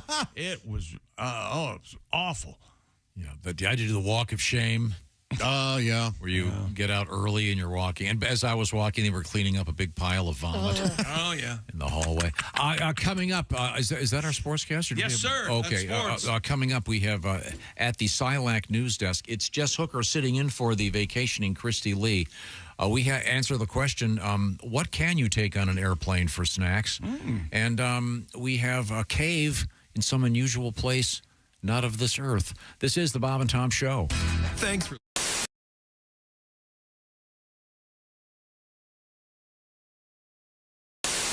guest in the studio is comedian Bert Kreischer. And Bert is a veteran of the world of the party. He was voted the #1 party animal in the country by Rolling Stone magazine.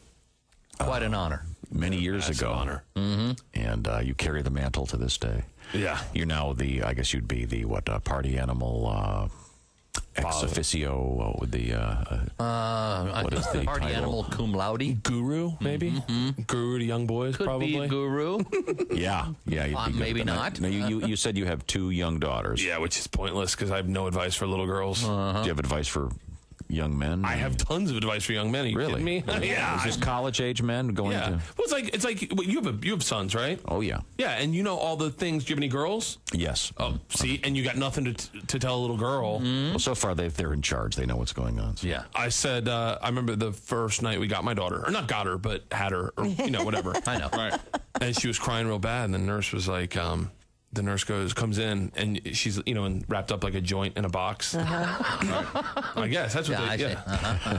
And the nurse comes in, and that's what I thought it was. You are a party animal. She was like, let's. What have you done? I was like, nothing. She goes, what are you gonna do? I was like, I put a towel over her face and cut the oxygen in half. I don't know, nothing. And she goes, here's what you do: take her head, put it by your heart, take your pinky, place it on her lower lip, and allow her to draw it in. That'll calm her down. So I do it, and sure enough, as soon as I put it on her lower lip, my daughter draws it in like she's trying to rip the nail off. Just, I'm like, we're stopping this tonight. Yeah. I'm not raising a daughter where that is her coping mechanism. That's a good point. Every time she gets a little spook, just, no, thank you. But I was massively unprepared for girls. I just didn't know. I never even listened to women. The only advice I got, and this for boys, you ever get into a fight with a girl? This works every time. I did this with my wife. 12 words. You are right. I am wrong. I love you, honey. You win. And you squash it. Really? You take her in your arms, you carry her into the bedroom, and you cuddle like a team, like a coalition. Scratch her back and let her go to sleep together, happy. She won. And that night while she's sleeping, cut her hair. Not a lot, just a little bit, so you know you won. Great advice for a boy, unapplicable for a girl. Bert Kreischer's our guest. I'm glad we have this on tape because you're going to be dead very soon, I think. Yeah, we can use that as evidence, I think. Yeah, you're going to be wheeled out of your own home in a gurney. Yeah, I have no idea. It's forever, right? What am I counting the days for? You think guys doing life in prison count the days? I don't think so. You do your time, I'll do mine. Oh, no, I got out. You got out? Yeah. I escaped. Hello, my name is Alexa. If you have a smart speaker and what to hear, Bob and Tom Radio, just say, Alexa, play Bob and Tom Radio on TuneIn. Now, you try it. Alexa, play Bob and Tom Radio on TuneIn. That's the first smart thing you've said to me since you took me out of the box. Here's what people don't understand go about on. the Bob and Tom Show. I get to be the official greeter of our guests. Great. And I believe we do have a guest waiting in the green room. Sure. And I would like to greet officially our guest, Jim Gaffigan. Hi, how are you, Christy Lee? How are you? I'm good. It's so nice It is to great see to be you. here. Not set up or anything. Do you know Wow, are you that- on you got your own reality show? I do. It's called Nobody Really Cares What Christy Lee Does Behind the Scenes, but we're going to show it to him anyway. Thank you, Jim. It's so good to see you. Okay, let's move. Let's show people what you eat back here, Christy. Oh, well, my favorite thing is right over here. This is called chocolate-covered raisins, or I call Nirvana. Sure, have a. And you know what's great is the way that's set up is like there's tons of hands going in there. Yes. And so hands are usually covered with feces. So. He's absolutely right. So now you're going to ruin my favorite Enjoy. snack in the green room? The treat. There used to be soup here in the morning. What happened to the soup? There used to be different things. He retired. Or does it come at like 9 or He something? retired. So now we have to eat things that look like feces. So that's it. Or is it kind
It's sunshine. Bob and Tom Radio. The Bob and Tom Show. I know of two of them, one of them at least, he was as healthy as a damn horse when he went in there. There was another one. They give him a lethal dose of no brains when he come back. Bob and Tom, more than slightly confused. Ladies and gentlemen, Bob and Tom. Those Kardashians know how to make money. But does she need the gig? Yeah, if they give her $5 million a year, why wouldn't you just go do it for 2 or 3 months? It doesn't seem like it has enough juice for Kim. It kind of doesn't. Unless they have like rap week or something, then maybe. Rap week. I don't know. Why wouldn't they? Dr. Dre against Snoop, I'd watch that. Yeah, I would watch that too, playing Wheel of Fortune. I don't think I'd watch them on Jeopardy. Wrong again, Snoop. Bob and Tom in the morning and highlights all day long. The Bob and Tom Show, weekday mornings at 6 a.m. Eastern on Bob and Tom 24/7. On stage. Hey, welcome back to the Bob and Tom Show. It's quite the day. Tom has decided he's going to start pogo sticking one of these mornings. That would be exciting. I've got one. I can bring it in. No, thank you. Is it I bet pogo sticking's like anything else. You can spend as much money as you want. Probably. For like a Cadillac of pogo sticks. I remember one year I got my kids pogo sticks, and it was Easter before I remembered that I hid them under their beds and forgot to give them to her for Christmas. So they got them for Easter. Oh, that's sweet. Oh, like a bunny rabbit. Hopping around. It's perfect. With a pogo. Right. We got the world record pogo guy, and again, 11 hours plus on a pogo stick, and apparently with no breaks. Man. No stopping for anything. That's impressive. Yeah. We got some cool letters we're going to get to this morning, but right now, I believe if we go to the big screen, I think is we have it that something. time? I think it is. Who is it? Ladies and gentlemen. There he is. Holy cow. Live from Paris, France, it's an Olympic update with Jeff Oskey. Hey. Bonjour, Bob and Tom, and Jess. Nice beret. Thank you. I am coming to you live from a street cafe in Paris, France, where my waitress looks like she has a Sasquatch in a headlock. Lots of pit hair. Je m'appelle Jeff, your Olympic correspondent.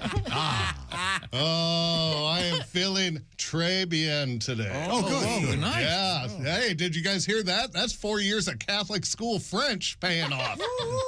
Woo! Oh, man.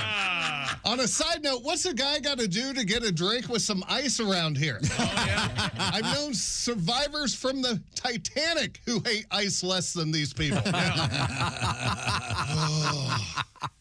There are some things I am liking about France. I do enjoy finally being able to enjoy a nice bottle of wine for breakfast. That's right. I forgot to ask, has anything big happened in America since I've been over here? All the news here is in French. I can't understand a single thing. Nothing? Okay. No, it's fine. Hey, can we all just agree to make English the universal language? Sure. Like, if no one ever spoke another word of French, would anyone care other than the French? I say no. Anyways, the food over here sucks. Have you guys had a salade niçoise before? No, what is that? Oh, yeah, just what I wanted on my salad. Green beans, cucumbers, canned tuna, eggs, and olives. Even if Hidden Valley teamed up with Paul Newman, they still couldn't invent a dressing to make this salad niçoise edible. Like, I'd understand if it were 1742 and that's all that was available, but it's 2024. You have open trade agreements with other countries now. Import some better salad options, France. I shouldn't feel like I'm being punished while eating lunch. Oh, man, this town is so boring. No wonder everybody's smoking. I am back up to a pack an hour. I can't get enough of these things. Yeah, man. And people here so rude. No, are they really? Oh my gosh. How rude are they? Well, I finally met two English-speaking French ladies, chick, though I ran them off when I asked them for a ménage à trois. Oh. Apparently, when they said they were both bi, they meant lingual. Well, I better run. Looks like the waiter just popped my cork on my bottle of breakfast burgundy. So, au revoir, Bob and Tom Show. Goodbye. Enjoy yourself. Live from Perry. Jeff I think he's Foskett. homesick. Yeah, he's homesick. Yeah, wow. And he done such a good job of quitting smoking. Yeah, I know. A pack an hour, he said. Yeah. You really have to work. Coming up, comedian Mike Armstrong will be joining us. I'm very excited about that. But right now we have Jess Hooker sitting in for Christy Lee. Christy's on her honeymoon, technically. Yeah. In the Mediterranean on a cruise ship. Yeah. Sounds fun. What have you got over there, Jess? From the science desk. Science. Scientists have found a cave on the moon that would be used to shelter future explorers. No good. We'll use it for shelter. An Italian-led team reported that there is evidence for a sizable cave accessible from the deepest known pit on the moon. It is located at the Sea of Tranquility, just 250 miles from the alleged Apollo 11 landing site. Well done. The pit was created by the collapse of a lava tube and is believed to be one of hundreds of the moon on the moon. Sorry. The research was published in the Journal of Nature Astronomy. There were volcanoes on the moon? Yeah, apparently. What? Yeah. There's like a molten core to the moon? That's no good. We can't have that. We got to get rid of that thing. That's new, right? I've never heard that before. I don't think I knew that. No. Did you, Tom? No, I didn't. There's a cave, so what? No, there's hundreds of caves, apparently. But they're saying that they're going to be able to shelter future explorers there. That's the thing. I think this would explain There's no why. air. Well, they'll have their own. After they solve that. Yeah. There is a restaurant on the moon. Oh, really? Isn't there, Josh? Isn't there a restaurant? Oh, sure. Mooney's? Yeah. Yeah. Great it's good. food. Yeah. Right? Yeah. Really good food, but no atmosphere. Dusty on the moon. Temperature can spike to 250 degrees at the equator on the moon during the day. That's no good. And go down to 208 below at night. So the cave's going to really help. Well, keep those moon breezes off you. What if there are bears in them? Yeah. A bear that can live in this climate, I don't want anything to do with. A moon bear? What if they go in these caves and there are paintings in there? Oh, jeez. I mean, that's the thing. What if they awaken the moon spiders or something? You know what they're going to find up there? Just the tip of the torch of the Statue of Liberty. Oh. You did it. You damn dirty bastards. You blew it up. What does he say? If there's a cave on the moon, 90% chance they're going to find porn magazines in there. Some teenage moon kids hit him in there. Look what I found. My dad has the new Play Moon. This seems to me to be really dumb. Yeah. You're the most sophisticated technology in the world, and they're going, oh, Keen, there's a cave. But aren't we, I mean, this is, in the near future, we're going to try to, build a... Why? Yeah, we're going to try to... Won't it be kind of like a way station in a way? Right. It'll be... To Mars. Yeah. If we can be on Mars, we can launch from there as opposed to all the way from Earth or something. It seems like a mighty expensive trip to not nowhere. Not for any of it, but... I don't know. Are there cool monsters in the cave? Maybe that'd be fun. We do not want to mess with No, we immediately have to trademark Moon Bear. Moon Bear, yeah. Get a website going, the whole thing. Yeah. Coming up, we have the animal chiropractor. We have cool news for sailors. We've got Hey, sailor. dating news and bizarre things you can actually legally take on an airplane. It's all happening. Oh, no. This is the Bob and Tom Show. Hey, thanks for listening to the Bob and Tom Show this morning. Get a look at today's show on our YouTube channel.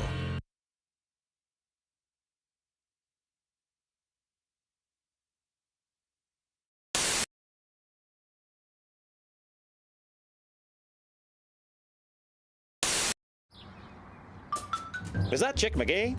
Why, it sure is. Chick McGee, who knows that an annuity from the folks at Silac Insurance Company means a retirement check in his mailbox every month. Chick works on perfecting his mailbox opening technique. Easy, Mr. McGee. Don't blow that elbow out. Chick isn't quite retired yet. He's just practicing for it. Because one day, Mailbox McGee will be taking his retirement the easy way. SILACINS.com. Silac Insurance Company.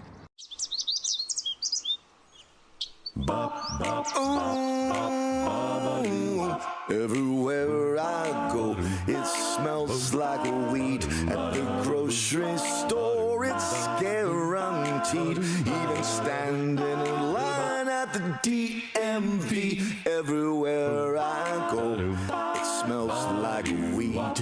Oh, boom. Ooh, you know it does. On the way to work, it's that reefer I smell. I smell pot at my hotel. Ganja's in the air on every street. At the gym, in my church, it smells like weed. I went to Tacoma. There was a marijuana aroma. Sanibel and Captiva. Sanibel and Captiva. Smells like cannabis sativa. Smells like cannabis sativa. On the plane ride home, it reeks of weed. The TSA, they all agreed. My suitcase smells like stems and seeds. Everywhere I go, it smells like weed. My hair and my clothes smell like weed. Maybe I shouldn't smoke so much weed.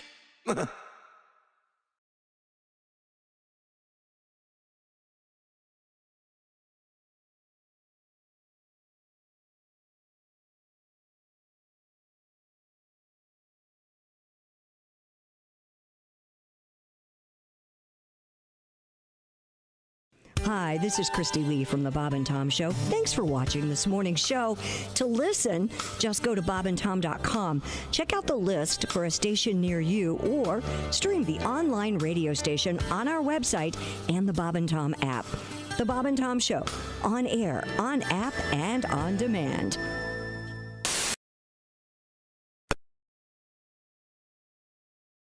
Are now 2-0 in pre-Olympics play. And WNBA menu this afternoon, Phoenix at Washington at 11:30 this morning Eastern, Seattle at Los Angeles this afternoon, Connecticut at New York tonight.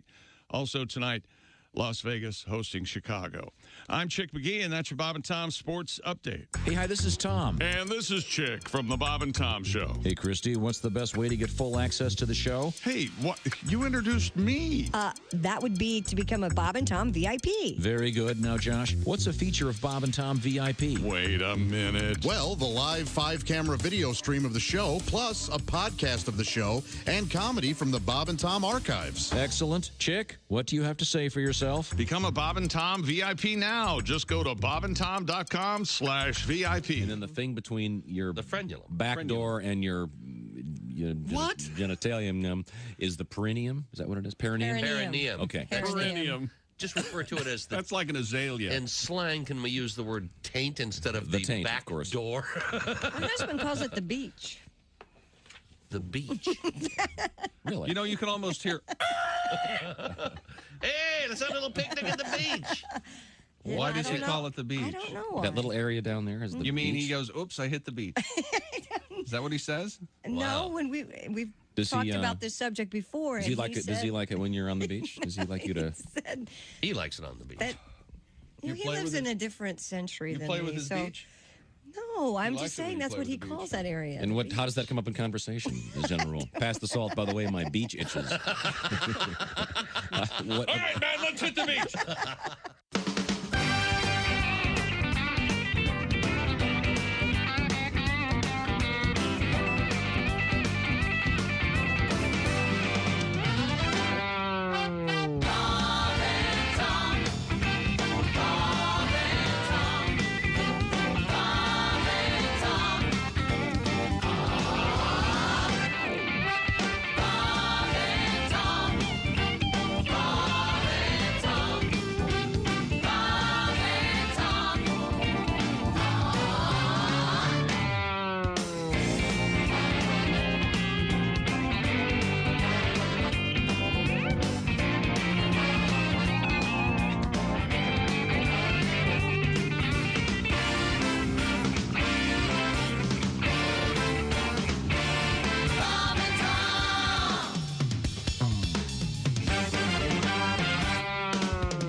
Bob and Tom. For your information, these are two of the worst kids I have ever encountered in my life, and I worked the state fair. We were stupid before stupid was cool. Bob and Tom. 5, 4, 3, 2, 1.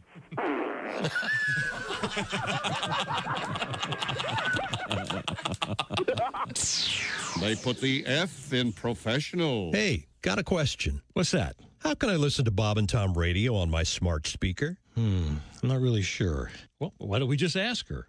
Her? Hey, Alexa, how can someone listen to Bob and Tom radio on a smart speaker? Just say, Alexa, play Bob and Tom radio on TuneIn. TuneIn?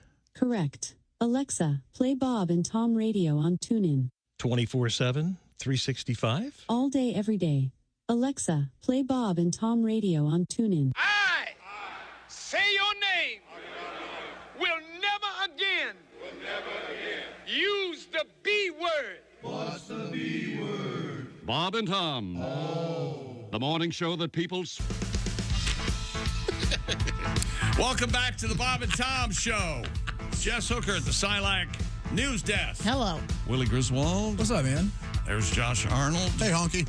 Oh. There's Ace Cosby. Hey. I'm Chick McGee, and just to give you a snapshot of my life, you haven't lived until you've tried to do a group order on DoorDash on your phone with the people you work with. It's really something. I don't think it's the people we work with. I think it's a person we work with. Ah, that's right. Is this about the price of my drink? No. My drink's usually like $4, but in the app, you can only add it, and it's 89 cents. It's like an $8 coffee. I'm sorry, Chick. No, it's fine. You know, Chicky's got it. Don't worry about it. That's okay. That's all right. Could have just sent somebody out. We could have, but he's doing other things, and we value his time, and so we're going to use DoorDash. Do you know the incident, which will forever be known as the incident? Mark Allison was walking, one of the producers behind the scenes. He was walking in the hallway, and Tom looks at him and says, "Hey, do you need something to do?" And sends him out for whatever he wants or whatever the hell. That's right. Remember that? That's right. Got a paycheck coming. Guess who signs it? Well, not me, but I asked him. I like to allow it to be sound. Yeah, that's the main thing. I got a couple things we have to clarify. Okay. I couldn't remember the name of. We were talking about getting towed behind a boat. Yes, tubing. Tubing. Not like you towed him many times. No, getting towed. Getting towed behind a boat. Tubing has become super fun, and they've got all kinds of specialized tubes. Yeah. Sure. We had one here called the Bullet. Remember that one, which it was like getting inside a giant bullet you'd spin around. Oh, yeah. But I couldn't remember because back in the day, it was literally a tractor tire, and that thing that was sticking out was the valve stem. Ah, yes, valve stem. And that would stab you, and there were no handles. It was this big rubber tube. Yeah. But put an eye out, the valve stem. But we've got much more sophisticated with all this stuff. Oh, Like I said, squirt guns you can put a house fire out with. The toys have gotten a lot cooler and a lot better. And a lot more fun, I think, in some cases. But we used to have fun. And kids don't want to play with any of them because they're on their iPads all the time. Yes. Man, that's true. Yeah. The things we used to play. I used to play with a roll of caps and a rock. Yeah. For an hour. And I had caps and a hammer. Yeah.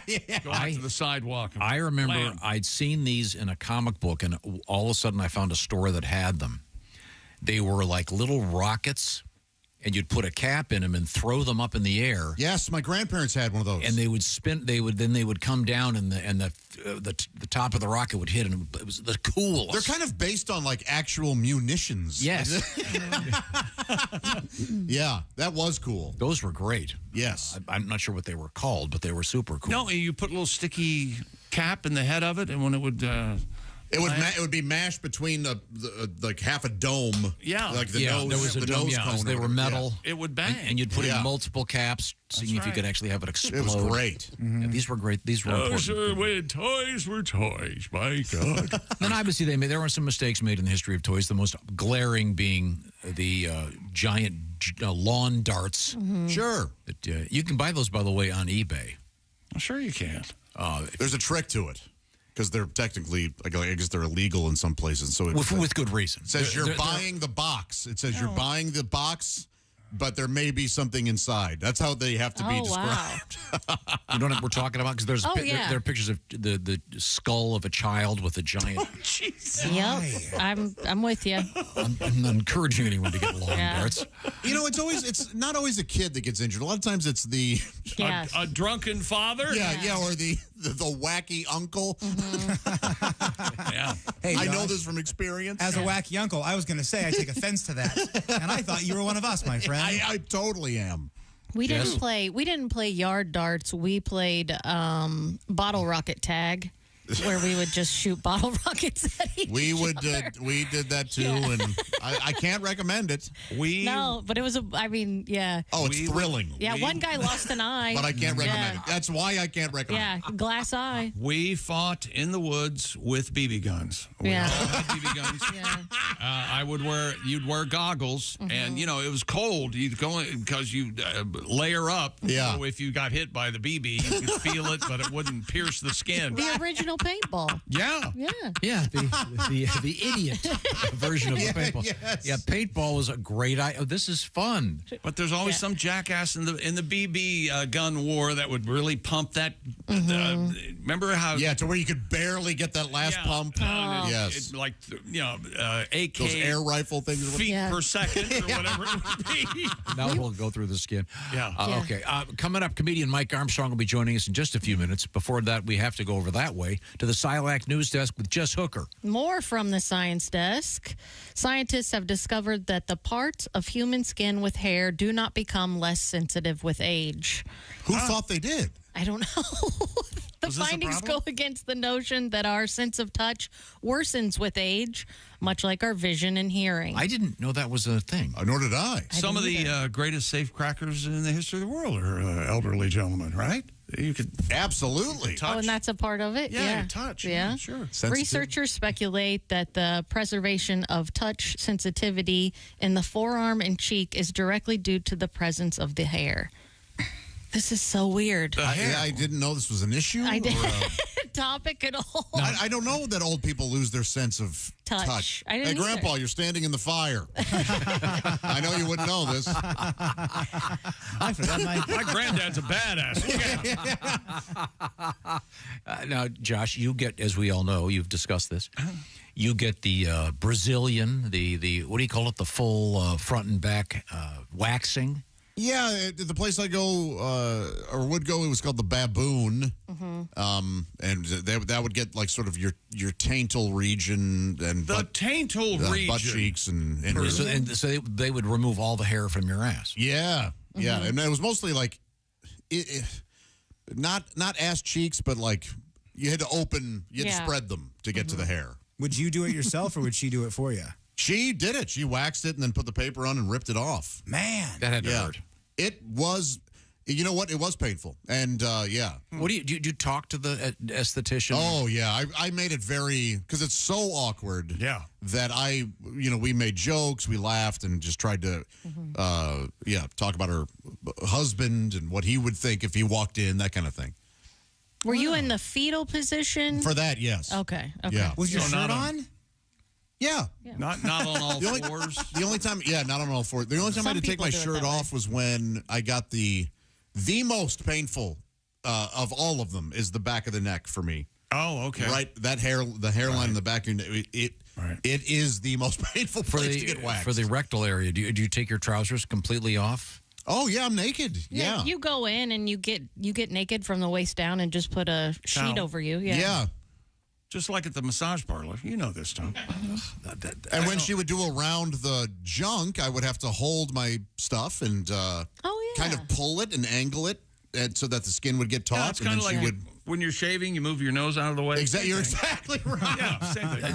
This just creeps me out. I could never do this. I mean, it's you could never do what in front of someone doing that, and you would. Well, first of all, I wouldn't want them ripping all the hair out. I mean, the result I love. It's worth it. It is so worth it.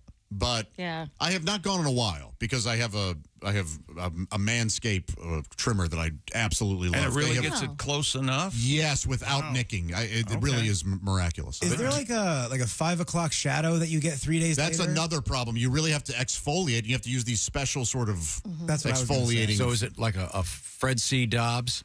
I guess it would be Fred C. Dix. I don't know. I can't remember who that is. Are you talking about Humphrey Bogart from Treasure Sierra Madre? Yes. Okay. He had a 5 o'clock shadow is what he's trying to get to. I see. Yes, Anything to get Fred C. Dix on here. No, you feel it for a couple days after. I mean, it's like a burn. I don't think it's a giant controversy, but women shouldn't do that often because the hair serves a purpose. All of our hair, it's meant to protect. Yeah, it's like the first line of defense against anything that's not supposed to be in there. Except for crabs. It's like a little man cave for them. That's true. They love it. It's like vines for them to swing on and stuff. Yeah, crabs really like hair. By the way, I mention this a lot, but that is my favorite bathroom graffiti. Oh. Please do not throw toothpicks in the urinals. The crabs have learned to pole vault. That's so classic. Whoever thought of that deserves a Pulitzer. Or a Peabody or something. Some acknowledgement. Hey, just this one. That's why I could never be president. That's who I would be. And this year's Medal of Honor. The Presidential Medal of Freedom. Oh, not even the Poet Laureate. No. The Medal of Honor. It goes to Stan Robinson for writing The Crabs Have Learned. Beans, the musical fruit. The more you eat, the more you chew. Yeah, that guy's owed a lot of money. Yeah. He's wearing an I'm with stupid shirt when he accepts it. Jess, you know what's worse than ants in your pants? Oh. No, what? Uncles. Oh. Is that right? You got to understand how that's problematic coming from you, right? Very similar. Short, sweet. Mm-hmm. I don't know if sweet is the word. Yeah, but much like the crabs and their pole vaulting. I think we can say it's a little bit of the absurd area. Just no essay involved, yeah. Okay, well, in any event, we've discovered, what is it, the hair? Your skin where there is hair does not lose its sensitivity as you age. Correct. It helps keep the sensitivity. Apparently the scientists that worked on this had been told every other important medical issue has been solved. Don't worry about cancer, fellas. We want to know if the hair on your ass stays sensitive as you age. Hey, fellas. Hey, you can still feel the toilet seat, Lloyd. Huh? Okay. Thank you. Very helpful. Right now, it's time to play another round of that game. The answer is always Check, Please, starring Chick McGee. Hello. And since he's buying the coffee this morning, the script will be slightly different. All right, sir. The rules are simple, Chick. You just say Check, Please, whatever I say. Check, please. Okay, we're having a giant dinner party. We've got everybody from the staff is there. Mm-hmm. And after dinner, the waiter comes up, and what does Chick McGee say? Check, please. Oh, that is so generous Darn of you. right. Because you've got plenty of cash. You want to have plenty of cash in the future, of course. That's right. Chickie has it. That's right. Because when you retire, you sign up for an annuity from the folks at Silac. Silac Insurance. Once a month, what do you say? Check, please. Correct again. Actually, you don't even have to say check, please, because that money's going to show up in your mailbox or right into your direct deposit account. Do you want me to check on the best way to get started? Check, please. I will check. I'll check with Silac by going to the Silac website. Everything you need to know is right there. Visit SilacINS.com/Bob and Tom. That's SilacINS.com/Bob and Tom. Silac Insurance Company. You won't have to say check, please. It's going to come right to your account every month. Find out what I'm talking about. SilacINS.com/Bob and Tom. Coming up, comedian, ex-cop Mike Armstrong. This is the Bob and Tom Show.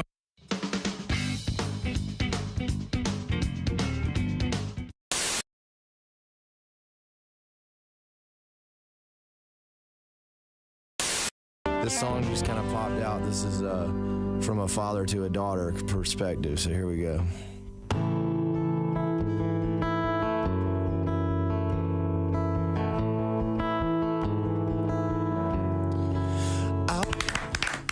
Edwin McCain, that is great. Hi, Hi, this is Christy Lee from the Bob and Tom Show. Thanks for watching this morning's show. To listen, just go to bobandtom.com. Check out the list for a station near you or stream the online radio station on our website and the Bob and Tom app. The Bob and Tom Show, on air, on app, and on demand. That's why you're single. That's all. What? Are we? Wait a minute. I'm sorry. We're back live. Back with that. Not your tongue. He was talking about me because I went like this. No. I'll tell you what it was. You see, you're not even aware of what you just did. Welcome back to the Bob and Tom Show. We're live in the Napa Auto Parts Studios. Coming up, our interview with Donald Fagen. You're from so Steely Dan. stupid. You don't know what you're saying. No, we're trying to make conversation. And just before the mic's open, Josh goes, hey, my toilet seat's on the way.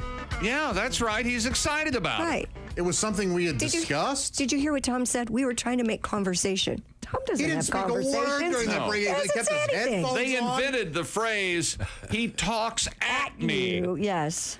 I thought it was, I mean, Josh, okay, you're on a first date. Let's just say, and there's some nice music in the background. You're at a nice restaurant, and the waiter comes up. You order some sort of cocktail, I assume. What's your beverage of choice? I might have a tequila and a beer. Together? Beer. Sure, there you go. Beer and shot. Why not? What he's thinking is, you don't look like an alcoholic. That's what he's thinking. No. I think he looks like one. And then farthest from the truth. But go ahead. And then this young lady orders something, and then you say, as a conversation starter, hey, my new toilet seats. I just got a thing from Amazon. It's on the way. And then she goes, yeah, I'm sure that's what you would waiter, could I get an Uber? I've got to get out of here. I have a thing. My God, the way your brain operates. I know, it's amazing. Fascinating. Isn't it? Mm-hmm. So your new toilet seat, something you want to tell us why? Well, we were talking because I'm tired of my vacuum cleaner, and Christy and I were talking about vacuum, and I'm going to order the one she has. Yeah, you're replacing your vacuum. I love my vacuum. I'm tired and so to enter the conversation, you said, wow, that's really interesting. Hey, my toilet seat's on the way.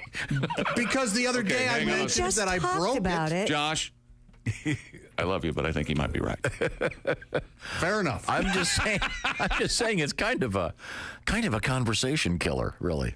I knew we only had 4 seconds left in the break. It's kind of a funny thing. I thought I would. Yes. You know what? I thought I was bringing up a topic that you would enjoy. No, I get Josh. I know what he was trying to do. Okay, sir, I didn't understand. I hate you.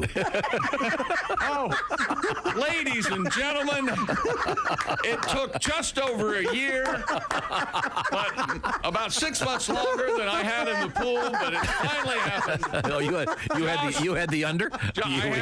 I would have taken the under too. Josh now openly hates Tom. I had the under myself. Congratulations. But then they said I couldn't play because I could violate.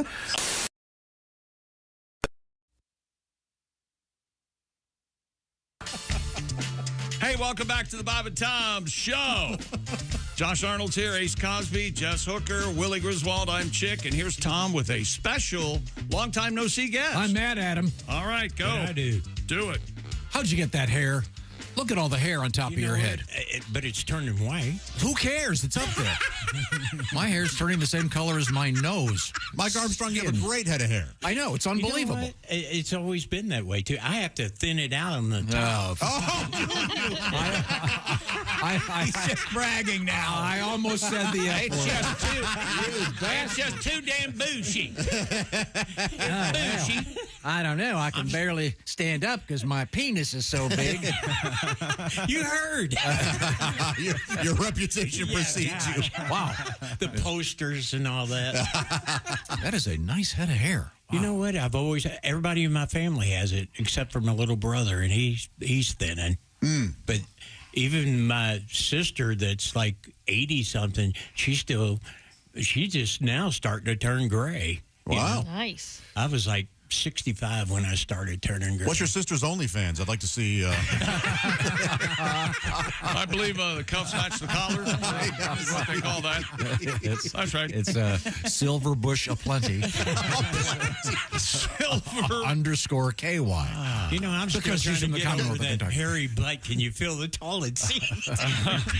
Mike Armstrong is a former police officer. He's also the guy behind the open bar comedy special that'll be getting released tomorrow. Oh, cool. And also, you're going to be on the road Friday at the Kentucky Comedy Festival in Murray, Kentucky.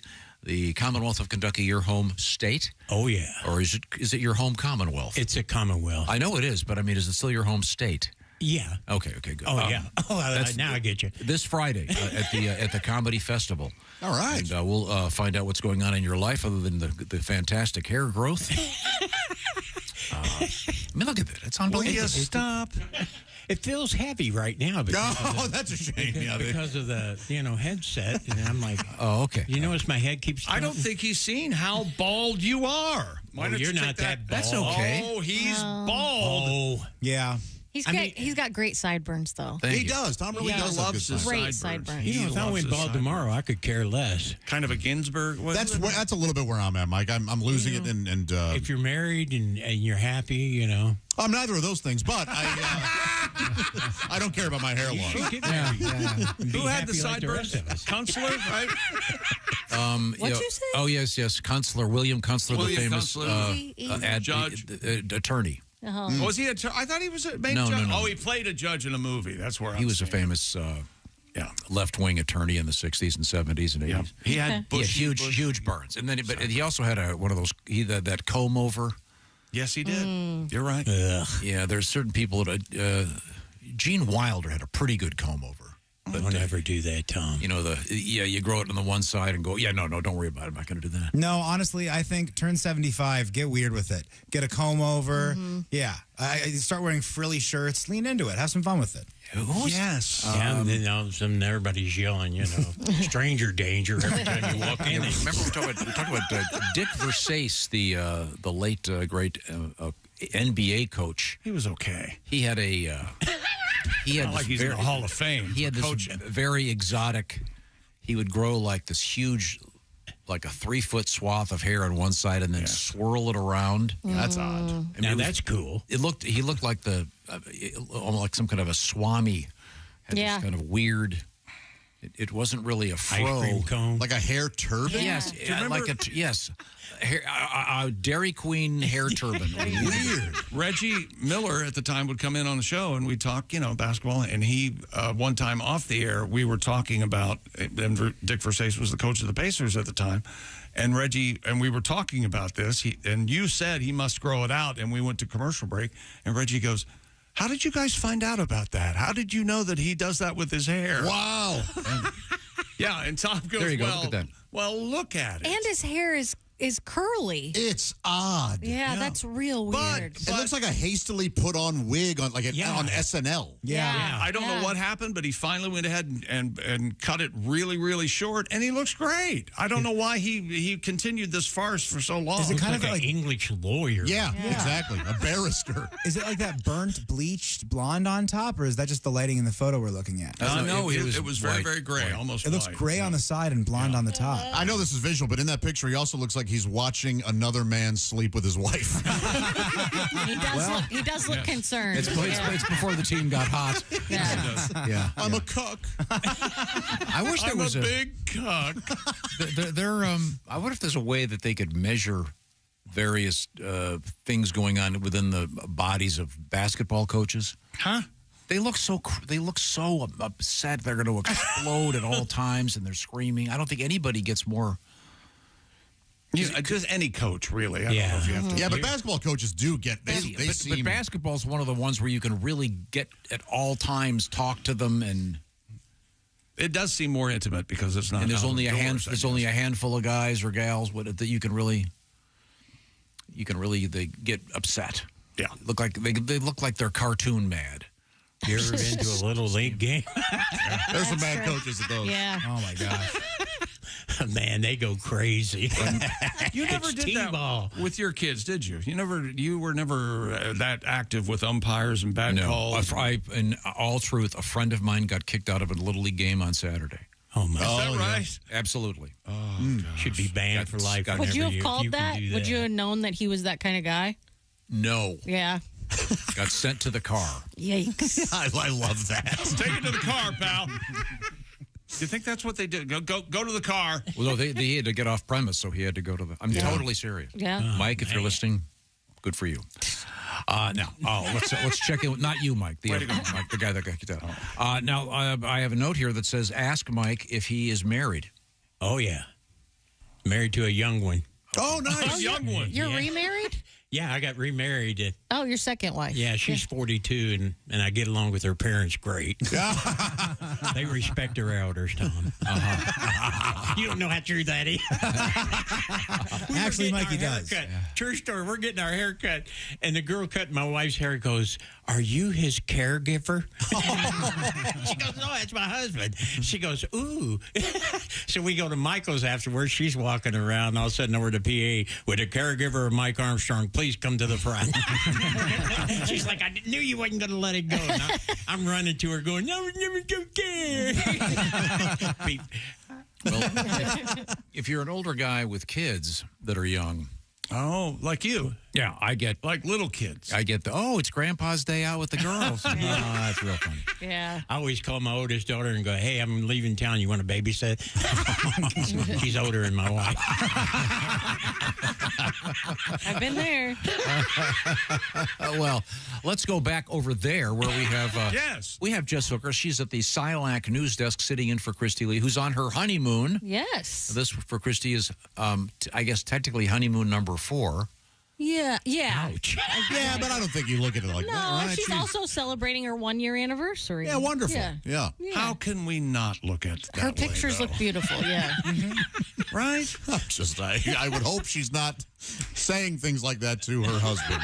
You know, this is the 4th honeymoon I've been on, and what did we figure out? This is the 3rd best. Yeah. When Christy gets divorced and she marries me, it'll be her 5th and my 4th. And we'll all be putting on our ice skates. That's right. To go ice skate in hell. And I'll be digging a hole in the backyard. What have we missed at the news desk? A new fleet of drones is patrolling New York City's beaches looking for signs of sharks. Oh. The drones spotted their first shark only last week, resulting in closure of most of the beach. The drones, which come equipped with inflatable life rafts that can be dropped on distressed swimmers, no way, have yet to conduct any rescues. That's great. That's way better than those poor men and women who have to zip line down to the water or whatever and risk their lives. Bunch of shark attacks this year. Well, it's not that many. Over-reported. Yes. I don't think so. There was that... I think so, Guy in Hawaii that was an expert surfer and actor. He was foolish. Why?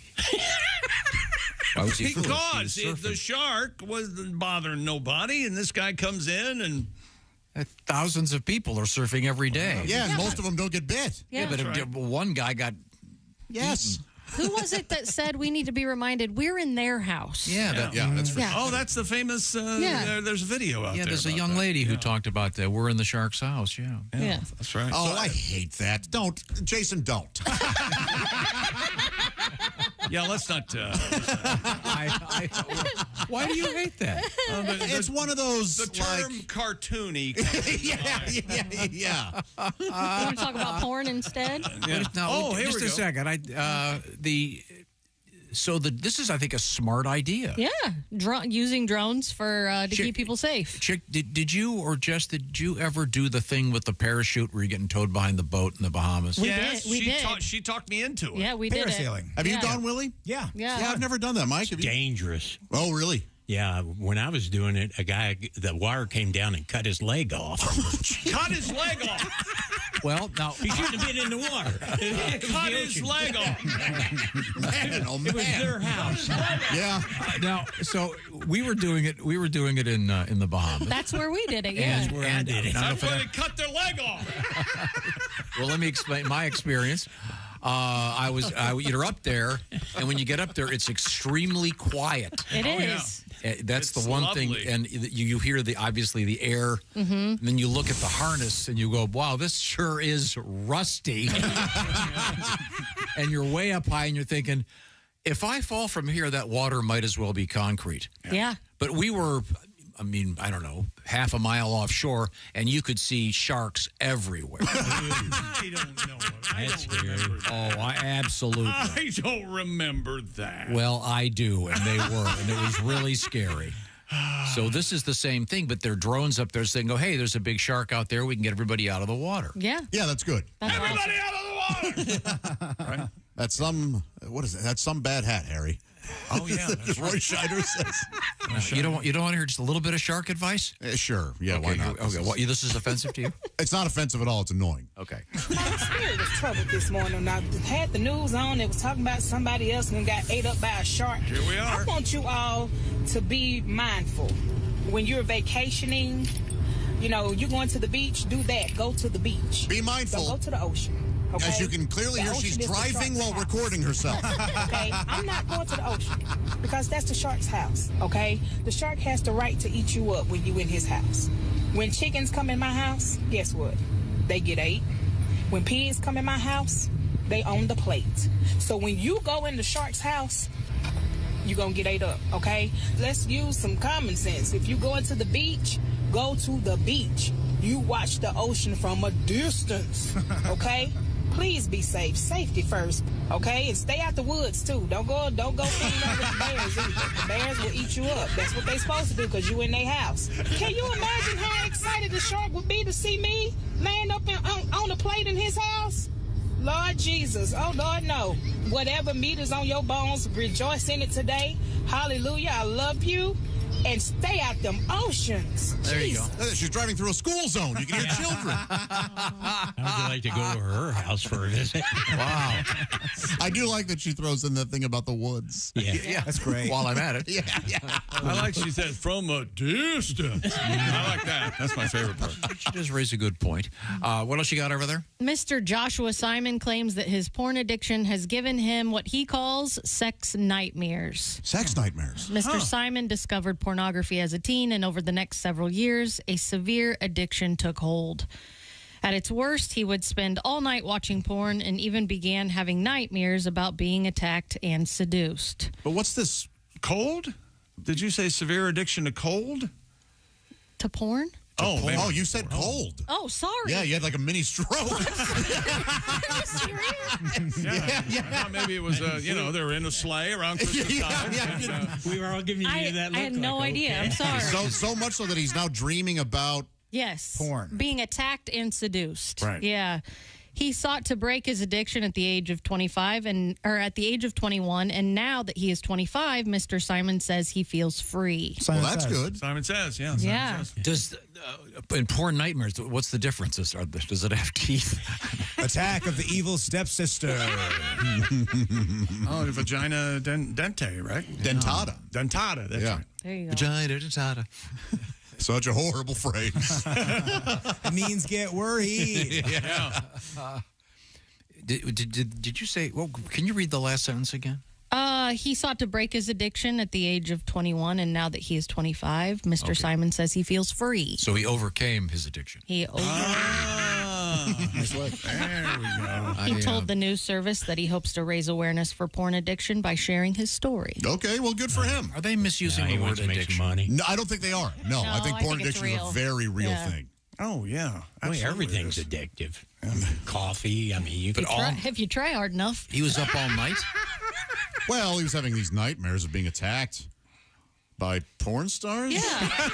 He and I have very different definitions of nightmare. To me, the Alexis Texas Massacre sounds like a great thing. Yeah. Oh, no. Love that. Please, no, don't kiss me. No, God, no. This is terrible. Holy, help me, someone. For God's sake, leave those in the brassiere. It's a scary movie, but it's a porn movie, and it's still called The Ring. Oh. That could be very painful. I don't know.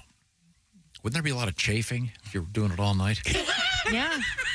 Possibly. That's where that the drum of KY comes in. When we were wondering who buys that, I think it's this guy. Some of the problems we had masturbation so much they caught, and it's a raw bleeding. Remember we had a comedian in here that had a particular issue, and part of the thing became using different lubricants, and he found himself using like 30 weight from the garage. And he was telling you guys about it? Used motor oil. Yeah, he was recovered, and whatever Mike, you're a happily married man, a man of a certain age. Do you still indulge in some private? I'm 72, but man, I'm a good breeze. I'm ready, baby. Hell yeah. I'm ready. Not only am I ready, I'm ready, baby.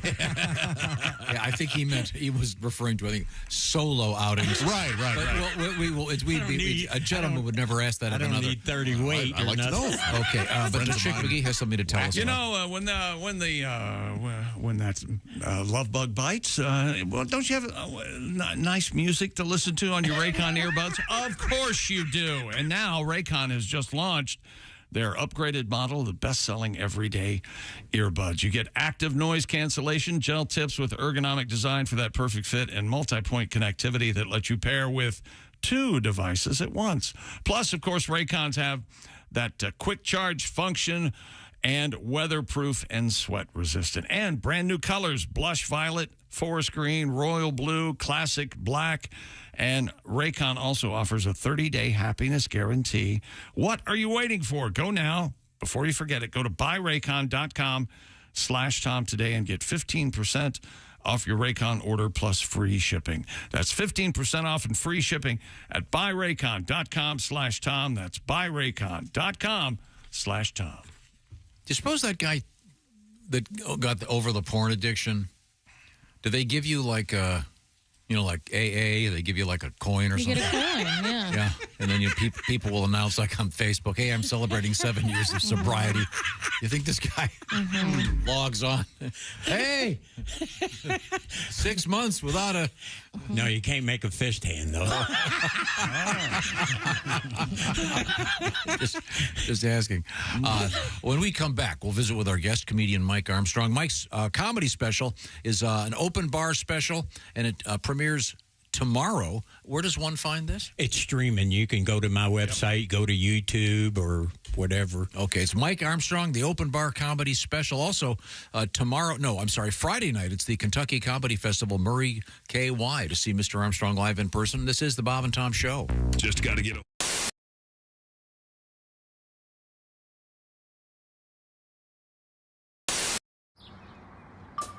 Is that Chick McGee? Why, it sure is. Chick McGee, who knows that an annuity from the folks at Silac Insurance Company means a retirement check in his mailbox every month. Chick works on perfecting his mailbox opening technique. Easy, Mr. McGee. Don't blow that elbow out. Chick isn't quite retired yet. He's just practicing for it. Because one day, Mailbox McGee will be taking his retirement the easy way. SILACINS.com. Silac Insurance Company.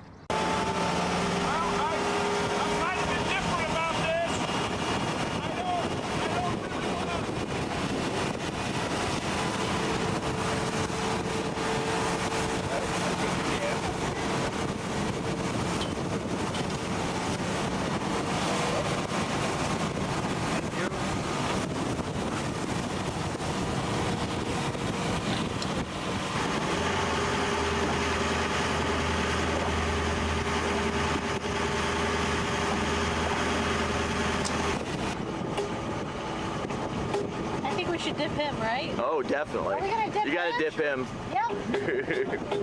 He one's down, maybe? Is that what we're doing? Or is that just a hello?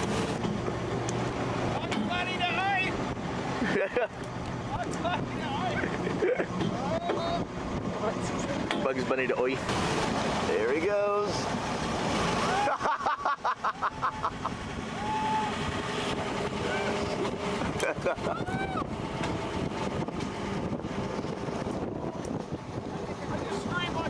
Yep. You scream like a little girl. Scream like a junior high girl. That's all. Yeah, that's those 2 little bastards.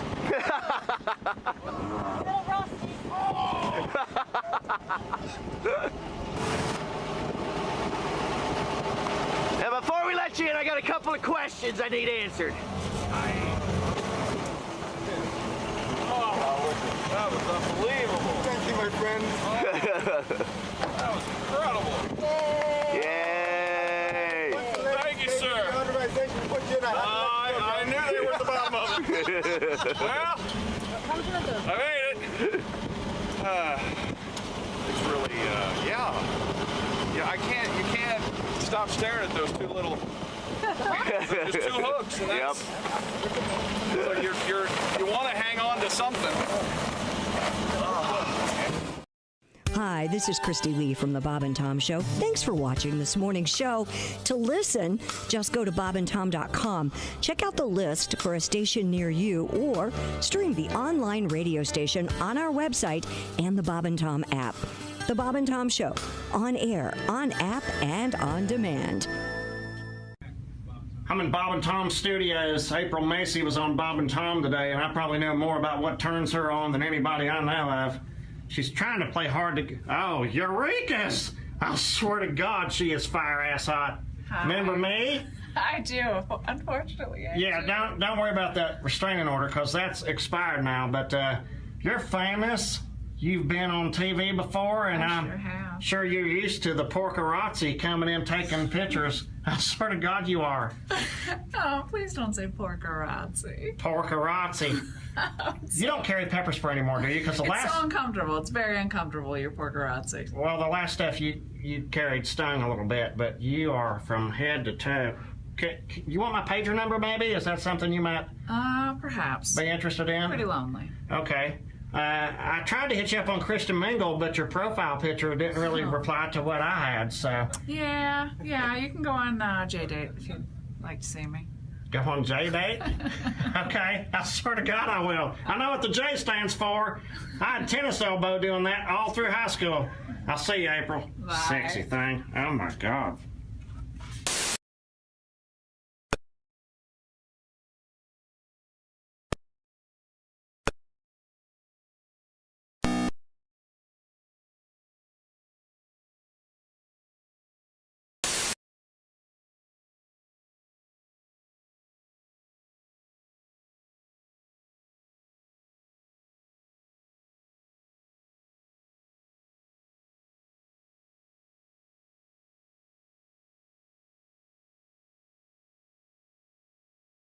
Right.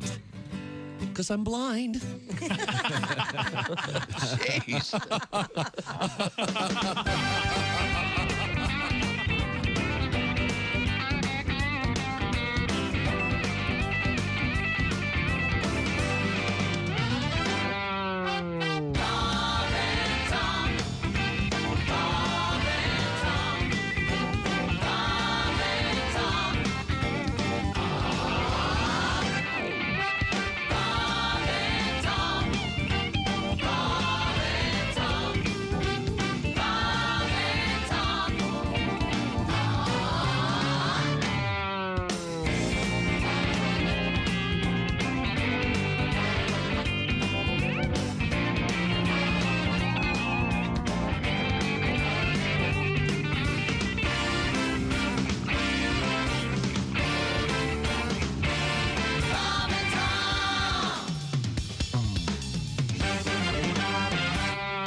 Tom 24/7.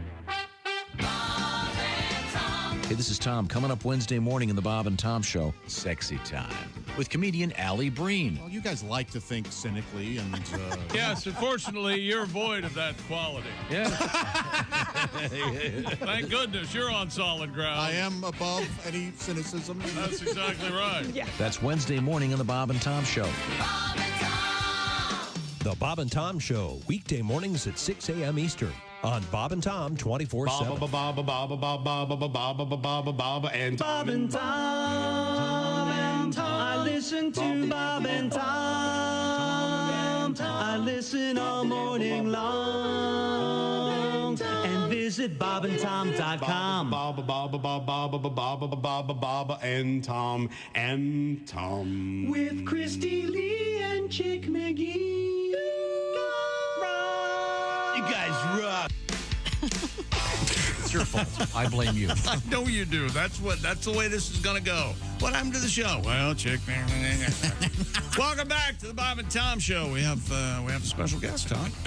We do indeed. Former police officer Mike Armstrong is our guest. Yeah, I had to get my hair trimmed in between. Yeah, I do. Oh, yeah. That's so thick. It's unbelievable. Heavy, yeah. It grows quick. A lot of neck strain over there.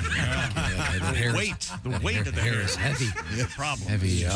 Chick McGee's over there at the all-new Dude Wipes Sports Desk. That's right. Still using TP. Dump your roll because wet cleans better than dry. That's just good science. Try Dude Wipes for the best clean. Pants down. Would you clean your windshield without fluid? No. No. That'd be silly. Would you dry shave? No, of course not. All right. Dude Wipes. Don't dry wipe that bee-hole. Dude Wipes. Just don't do it. Yeah. Do not do it. They got to get you involved in their marketing. Yeah. And once again, the nuanced distinction between the B-hole and the A-hole, take it away. You can just fire me. Okay. You don't have to make me get myself fired. I see. You don't have to put my hand on the gun. I'll kill him. Yeah. Okay. Well, we got a lot going on here. I look over there and I see there's Jess Hooker. She's at the Silac Insurance News Desk. Mike Armstrong is here with us. Mike, his comedy special is being released tomorrow, and you'll find it on YouTube, et cetera, et cetera. It's an open bar comedy special. What's it called? Here's Mike. What is it? Does it have a title? I think it's called Here's Mike. Here's Mike. Oh, how about that? That's what I thought.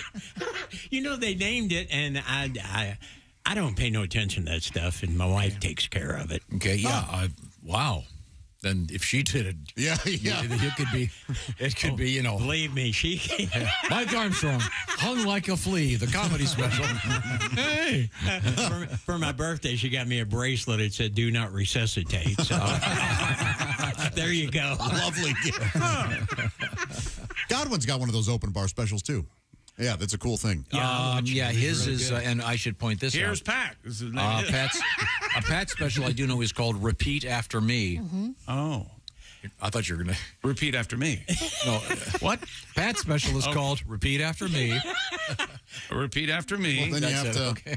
After me. After me is what I should be saying. Let's try it Run again. it back from the top then? Go ahead. I'm getting a coffee. Okay. Get me one. No, Pat's this. You'll find it on YouTube. And Pat Godwin, if you want to see him live in the flesh. After me. He was on the. What is it? The Road to Mars. What's it called? The Mission to Mars at Disney World yesterday. Oh, how fun. Yeah, that's how good of a dad he is. He said it was brutal. It was so scary. He's at McCurdy's in Sarasota Thursday through Sunday night. Nice. You'll find Mr. Godwin in Florida. Good club. And also, once again, if you want to see Mr. Armstrong live and in person, he's at the Kentucky Comedy Festival in Murray, Kentucky. I love it there. Cool. I've never been to Murray. It's like hillbilly heaven, man. Awesome. And that's my people. Yeah. I like regular working people. Sure, salt of the earth. Yeah, I like it when they go, "You're funny, man. I've been to 2 freak shows and you're better than them." Oh, better than the freak show. That is maybe that should be the title of your special. Yeah. Better than the freak show. Here's Mike. Better than the freak show. Is Lobster Boy going to open for you this time? Bring Lobster Boy. Is Lobster Boy going to open for you? Yeah. No, we cooked him. Lobster Boy. Ugh. It just gives me the creeps thinking about it. He keeps it in the mic stand. Makes it easier for him. Oh, sure, yeah. Now, you used to be a police officer. Yes, sir. It's been a while. Yeah, a long while. I'm glad, too. I'd need 3 lawyers now if I went back on. Yeah. Because I used to plan my vacations around my suspensions, so God knows what would happen now. I just didn't like to write tickets. Yeah. I'd tell young people, I'd pull them over, they'd be going 35, 40 over. I'd go, I don't want to write you a ticket. It messes everything up. Just pee in your pants and you're out of here. Pee in your pants. There you go. And they do it. Who are they going to tell? Mom, I was speeding and the cop made me pee in my pants. Ain't going to happen. More sort of emotional abuse. You know what? I actually had a guy in Florida go, you pulled me over. I go, did I make you pee in your pants? And he goes, no, I peed in my pants because the way you were acting. Because I act like a hillbilly every time I'd see a northern plate. And I'd just say the dumbest stuff, I'd like... if their license plate, I go, where you from, boy? And they go, Pittsburgh. And I go, why's your license plate say Pennsylvania? Just scare them to death. How do I deal with this? Yeah, this is not going to go well, I'm afraid.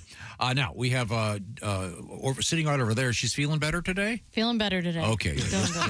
I could tell. Well, no, yesterday at this time, you were already gone. I did. And you didn't tell me you were leaving. We were kind of waiting for the weather and all of a sudden. Time out. Yeah. Every time you say, if you've got to go, don't say anything. I'll know, just leave. And I did. And then you're worried that I didn't tell you I was leaving. And I came into the break room, and I see her driving down the driveway out into the world. And I go, oh, Jess left? And you said, yeah, I told her to go home. So which is it? I don't remember that. I don't find that surprising. We do have audio of Jess just before she left. Okay. That did happen. No. I told her did happen. after she missed the break, I saw her standing in the hallway, and I said, you should go home. Yeah. And then she said, no. I didn't know you'd been sick. I didn't know what it was, but it was just coffee. I couldn't hold my much? coffee. I guess. Something. Man. Yeah. I've Didn't never feel been good. there, but Yeah. Okay. Well, I'm sorry. Feeling better today. What have we got over there at the news desk? A new survey reveals that people. Go, baby, go. Rule of threes really is true, isn't it? Oh, yeah. A new survey reveals that people are turning to artificial intelligence for dating advice. According to the poll of 2,000 people, approximately 50% of the respondents said that they have turned to chatbots such as ChatGPT for dating advice. Interesting. And more than half of the respondents used a chatbot to generate messages to send to their dates. See, that's sad. Yes, 30%. Yeah. That's not even the saddest part of this. 30% admitted to taking AI's advice that led to negative consequences, and over half of those polled said that they talked with an AI chatbot to cope with loneliness. Oh, okay. Jess, what percentage said that it ended up being negative? 30%. Okay. Yeah. That's a shame. Yeah. don't they have cable? Good Lord. That's true. You just watch some TV. I'm not totally against this. There are lonely people out there that just don't know how to talk to the opposite sex, and if they need a little help to meet somebody. So, would you say to the chatbot, write me a love poem? Sure. Well, probably like, what's a good icebreaker? Yeah, when, that opening kind of line. thing. Yeah. And this is the robot's going to tell you. Sure. You should be able to think something like that up yourself. There's not much difference between this and a Hallmark card. Mm-hmm. Oh, okay. True. Well, yeah, okay.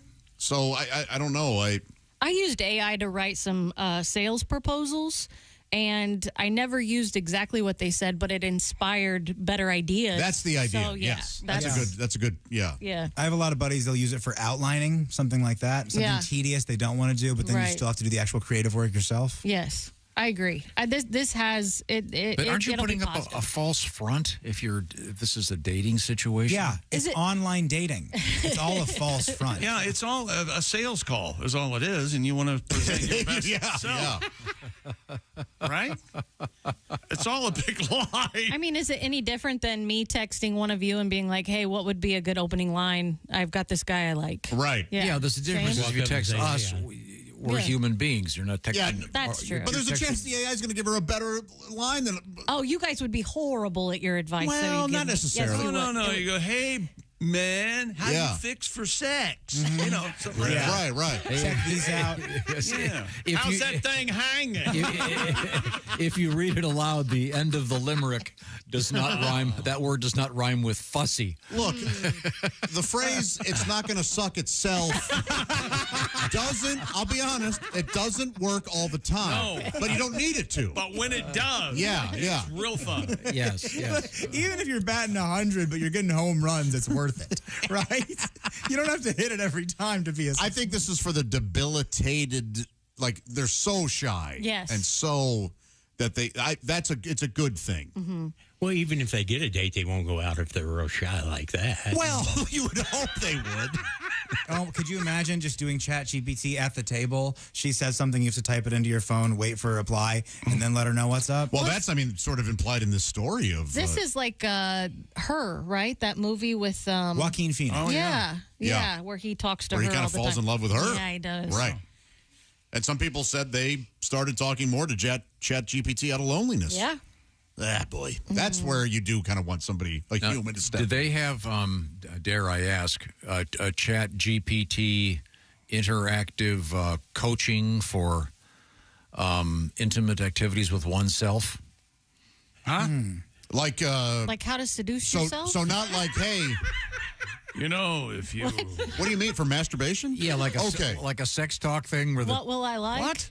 Oh, no, Like you mean... phone sex. Oh, like phone... Okay. Oh, probably. Chat Yeah. GPT. Sure, probably. Talk dirty to me? Sure. Yeah. Yeah, that's $2.95 a minute. Oh.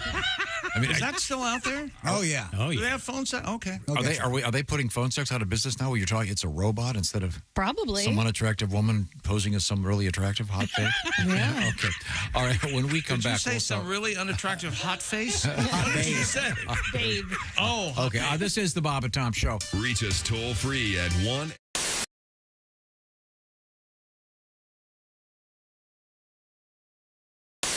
The telephone. I believe we have the author of the Big Butter Jesus song, Haywood Banks. That is correct. Hi, Haywood. How are you? Good. No. Sure, you've been up all night. You know, somebody called me at 2:30 in the morning. Hey, did you know that Big Butter burned down? Yeah. Couldn't you call me at like 9? Well, I know that we spoke yesterday, and I know that you had hundreds of phone calls. Unbelievable. Well, and we also were talking, and you have written a new verse. I have a new verse. Now, dare I ask, is it going to be possible for you to play it over the phone? You can dare ask. Yeah. I'm anticipating the dropping of a phone. Do you have the phone crooked in your shoulder? Some lyrics. I will rest it on the arm of the chair here. All right. Okay. Well, give us a test. Okay. Put it down and then come back. La la la la la. That's not Not bad. Well, not bad. That's, I guess, a perfect spot for it. In fact, maybe we could have you do our show this way from now on. We can only dream. Well, okay. Now, are you just going to do the? We just heard the song. Are you just going to do the new verse? Yeah, I'll play the last verse. The new verse. I call this the epilogue or the epieulogue. All right. Okay. Here we go. Anytime. One night, Big Butter got hit by lightning, and it burned to its frame wire in a giant grease fire. Some blamed it on Satan, and boy, that would be frightening. But I think it's Jesus' Father that's in charge of the light. Big fireball Jesus, inflammable Jesus, oh charbroiled Jesus, oopa Jesus, oh extra crispy Jesus, bananas Foster Jesus, I'm put out, it's not Jesus. Charcoaly some more. Oh, my. Yes, I'm put out, it's not Jesus. Charcoaly some more. Hey, hi, it's Tom from the Bob and Tom Show. Miss some of the show? Become a Bob and Tom VIP and subscribe to the audio and video podcasts. The Bob and Tom Show, on air, on app, and on demand. Oh, well, this will help. Hello, Bob and Tom Show. Bob and Tom, it's Kenny Tarmac. Hey, Kenny, how are you? Hey, Shooter, we just landed. I'm in ATL. Just got in from ORD through DF Dub. I had to call you guys. You got the new Barstool guys in there, huh? That's right. Yeah, Pat McAfee, Todd McComas are here, yeah. I know. Listen, Pat, heard you walked away from some major coin guy. I love it. Power move. Way to blow up the flow chart, Shooter. Now, get this. Holbeck, he was the GM of Smearcore. His brother, not the one who ran Lucom into the ground. No, the older brother goes by Merck. He was pulling almost 40 G's on straight commission, and one day, just like you, up and said, my work's done here. Didn't even give the standard 2 weeks notice, and word has it he's making twice that much now with the remote-controlled chip clip people. So almost exactly like your deal. Dot to dot to dot to. Hey, Stud, I was going to ask you. Hang on, I got to take you. Get Tarmac. Hey, Shooter, we just landed. No, we're still here. No, what about me? Through RD. Not much. I'm just on hold right now with that idiot punter that walked away from like $500,000. Wait a minute. You're not on hold. Yeah, that one. I can hear you. I'm going to pitch him, but I just want to wait to make sure this isn't some sort of publicity stunt. The focus group loved it. It's a spin-off idea. The sports fan that eats too much cheese and ODs on the ultimate nachos every Sunday. Oh. Yeah, we love it. It's called Bar Stool Softener. Well, yeah, the logo's the same, but our bar stool, zoom in. You'll notice the legs are a little, see that? The legs are all tapered, all four. Sure. Is he going to re-say this? I always say the money's for the detail, Mike. Listen, I got to take this. Hey, Pat, love the ballsy move, guy. Hold on, Kenny. Let's reload for next week. I got bored now before all these Zone 4 peasants get in my way. I'm calling you from Phoenix. We just landed. Okay, Let's thanks. move, shooter. All right, buddy. Very helpful.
Morning laughter just might be the best medicine. I can hear you, oh no.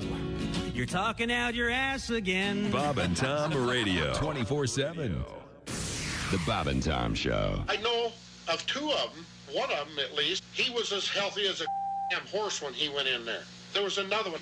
They give him a lethal dose of no brains when he come back. Bob and Tom, more than slightly confused. Hey, got a question. What's that? How can I listen to Bob and Tom Radio on my smart speaker? I'm not really sure. Well, why don't we just ask her? Her? Hey, Alexa, how can someone listen to Bob and Tom Radio on a smart speaker? Just say, Alexa, play Bob and Tom Radio on TuneIn. TuneIn? Correct. Alexa, play Bob and Tom Radio on TuneIn. 24/7, 365? All day, every day. Alexa, play Bob and Tom Radio on TuneIn. Bob and Tom. If you irradiate poop, it will be sterile, but it's still poop. You can pick your morning radio show, but you can't wipe Bob and Tom on the couch. Hey, welcome back to the Bob and Tom Show. Jess Hooker at the Silac News Desk. I'll hold the bat. There's Willie Griswold.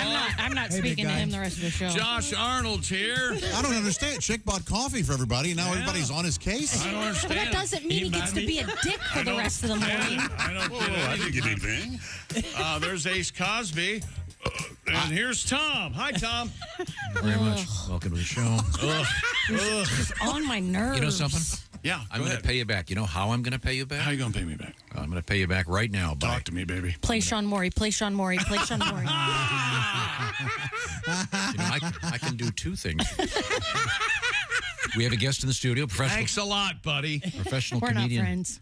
Professional comedian Mike Armstrong, who is about to become a resident of a place I'm very familiar with, Indian River, Michigan. Not too far from Petoskey and Harbor Springs. Oh, you're moving there? Yeah, I love it. Cool. My allergies are so bad anymore. How bad are they?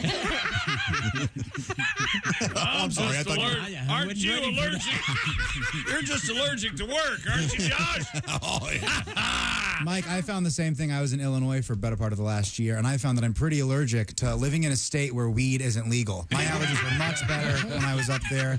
Eyes were a little more red, though. It's, everybody, I mean, it's like a big pot fest up there. You live in Kentucky. Yeah, it's not legal. We just grow it and sell it to them. But you're missing out. I mean, Kentucky's got probably the best soil for growing marijuana in the world. Yeah, I don't know why Why the legislature hasn't stepped up? Oh, I know why. Because the booze lobby's greasing the hands of all the people. Moonshine, too. Yeah. Moonshine. Have you ever had moonshine? Yeah. Is it technically legal in Kentucky? Not really. I think right next door it everybody is. just kind of doesn't pay attention. Okay. But if you go on their land, you'll know real quick because they'll shoot you. I knew a guy that went blind after he had moonshine, and I was like, I'm not ever touching that. Wow, that's the old sort of cautionary tale. We still say revenue, or we don't say, all that FBI. Revenue. Yeah, well, the sodomy still feels the same in prison. So. Yeah. Wouldn't you be a little nervous if you were walking through the woods in Kentucky and you came upon a still? We need to leave now. I'd rather come across baby bears. Then all of a sudden you got gravy on your back. That escalated. Yeah. So we got a guy out of control. We got a guy with a backpack full of gravy walking in the woods, sees a baby bear in a still, and says, "I'd rather go pick up the bear." Yes. Yeah. No, I'm just saying. Y'all making me this way.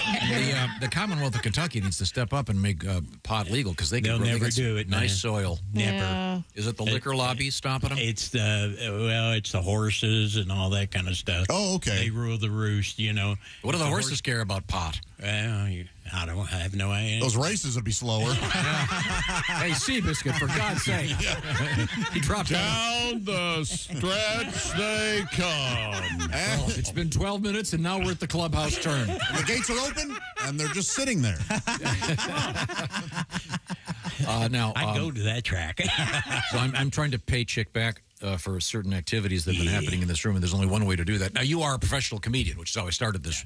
Yeah. I guess. Now, I don't know about now. My point is a simple one. My point is a simple one. Much like, as I'll address the simpleton in the room, Chick. Mike, it's even Tiger Woods, for example, at the peak of his career, still had a swing coach. So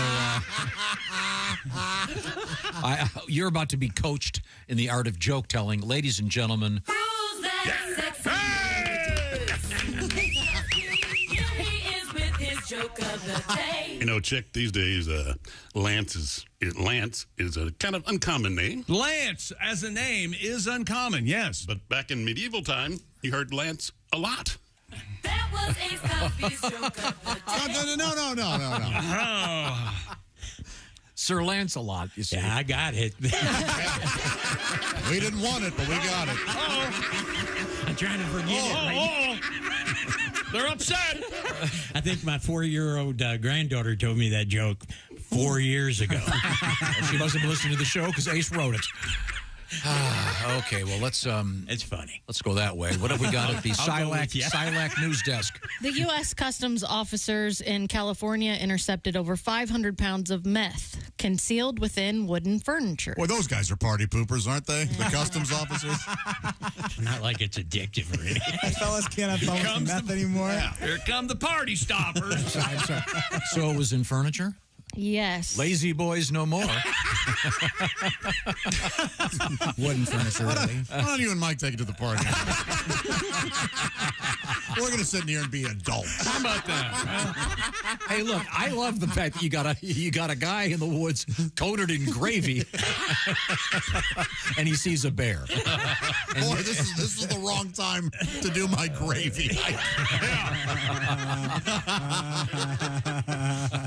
Further inspection detected anomalies in the cabinets, ultimately leading to the discovery of false compartments containing 49 packages of narcotics.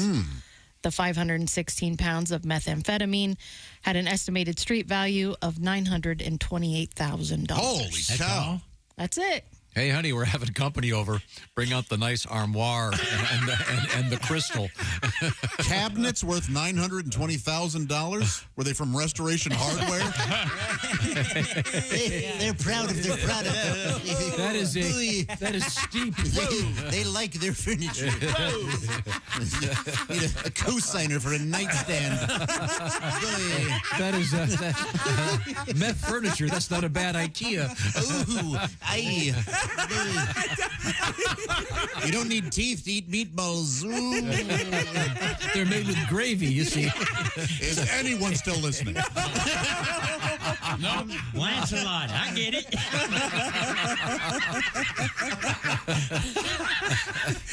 Meth, you see. I didn't know we imported meth. I thought that was made in the USA. Yeah, what the hell are we doing importing that? I don't know. Yeah, now these people are taking our meth jobs? Yeah, come on. Just get an Adderall prescription. Get your meth at CVS the old-fashioned way. I don't know why they got to get it in here. That's for sure. Is Adderall a form of meth? It's called amphetamine salts. Yeah. If you get the generic, you have a bottle of amphetamine salts. Wow. You ever tried to buy Sudafed? Oh, my God. I haven't. But I imagine it's behind a counter, right? Yeah. Or that you can only buy, they look at your ID or something, they check. Yeah, it depends. Well, Even good. if Depends they on the state you're in. DoorDash it. You DoorDash it, you got to show an ID, and they take a picture of your license. Well, that's Depends- good. Depends what state you're in. But then, Sure. then they have the fake Sudafed out there on the counter that doesn't work. Oh, okay. Doesn't work. Yeah, there was just a big article about that. They said this stuff is a fraud. Don't buy it. Fraud. You got to get the real stuff. I have some right here if you'd like. I haven't cooked it yet, but Cook it up. Throw gravy on it. how many people do you think watched Breaking Bad and went, you know something? That's a great idea. This might be my next career. I mean, probably. I think. I mean, oftentimes I'll be watching a movie where they're sort of explaining a crime, and I'm thinking, well, this is pretty much showing people how to do it. Yeah, but you retire early. Yeah, you sure do. Yeah. It may be an exciting life for a while. For a year. Yeah. Yeah, if you only watch some of the early episodes, after a while you're going, uh-oh. Right. Maybe this wasn't, Yeah, it's not a great commercial for that lifestyle. A lot of death. No, and but there are destruction. people who aren't as bright as the average audience. viewer and- the frat guys that watch Wolf of Wall Street, and they're like, "This is a cool movie. This is a good way to live." Yeah, well, you kind of don't get it. Yeah. Now, do you think that's also true in the world of pornography, Josh? Oh, for sure. You think, that, as I've said, oftentimes you never see a woman in a porno go, no. Well, We've asked you to stop saying we gotta really stop saying have that. talked to you. Yeah. What we're going to have to do is Show him. or talk to him off the air. I don't know what we have to do to get you to stop talking about that. He won't. But I think There's actually a whole genre for that. It's I quite know. unfortunate. Yeah, it's really unsettling. Very unpleasant. No, but I'm saying I think it's giving some people unrealistic ideas. Porn does that. Yes. Yeah. Absolutely. Oh, it's not like that? Where y'all been? I see why you date him young, Mikey. Full head of hair, hung like a donkey. His next movie, The Kentucky Colonel, scores again. The gravy version. Josh's ultimate porn: a waterbed filled with gravy, with a whore that makes good pizza. Careful, Silac, you say? Careful, you're going to pop it. I'm trying to. There's gravy in there. You shut up. Silac? I never thought I'd be told to shut up. Time now for. You're right, Josh. No one's there anymore. Time now for that great game show. What will Chick McGee pick? Starring Chick McGee. Sponsored by our friends at Silac Insurance. Chick, the rules once again are simple. There are two scenarios. You pick A or B. You got it? Go. Okay. Scenario A, you're retired. You spend all day, you're stressed out, worrying about the stock market. Or scenario B, you just have money directly deposited into your bank account every month. I'll take B, Tom. Of course, correct. Or should I say direct deposit McGee? Direct deposit, Double D McGee. That's me. Retired, sitting around, ordering stuff, shopping, watching TV, breaking down boxes. What's the catch? There is no catch. With Silac, you can have downtrend protection even when Wall Street's getting a little bit funky, and you can become secure in your retirement. Well, those are some great cans. There must be some cans involved. Uno, one. Just this one. You can't outlive your money. Silac, you say? Yep, Silac, S-I-L-A-C. Get all the info at SILACINS.com/Bob and Tom. That's like Silac Insurance Company. Online, I should say. You'll find them at SILACINS.com/Bob and Tom. That's SILACINS.com/Bob and Tom. And Silac is SILAC. Tell them the Chickster sent you. And by the way, if they want to see that great video, the Tommy Award performance, I believe, where do they find the video? SilacINS.com. And look at the video starring Chick McGee. That's Coming right. back with comedian Mike Armstrong. Also, we have interesting stuff in the news, and that would include the German Navy is in the news in an interesting way. If you're, don't worry about it. It's not a U-boat attacking cruise ships. Well, that's good. Just wanted to clarify. You really don't care what you say anymore, do you? That's exactly true. Yeah. This is the Bob and Tom Show.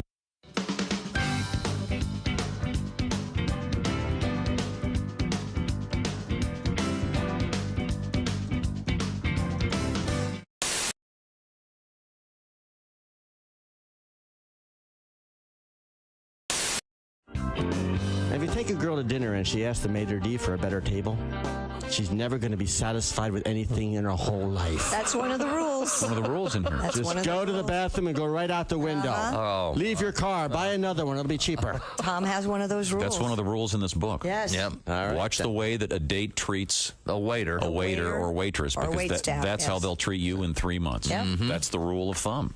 Well, that's more about one of those people who you just can't please. Okay, you have a song I have about a little that? song about Okay, that. all right. Go ahead. Took her to Hawaii. The waterfalls made my hair frizzy. Went to Vegas too. The lights gave me a migraine. Then we went to Paris. I didn't like the fries. No one ruins love like you.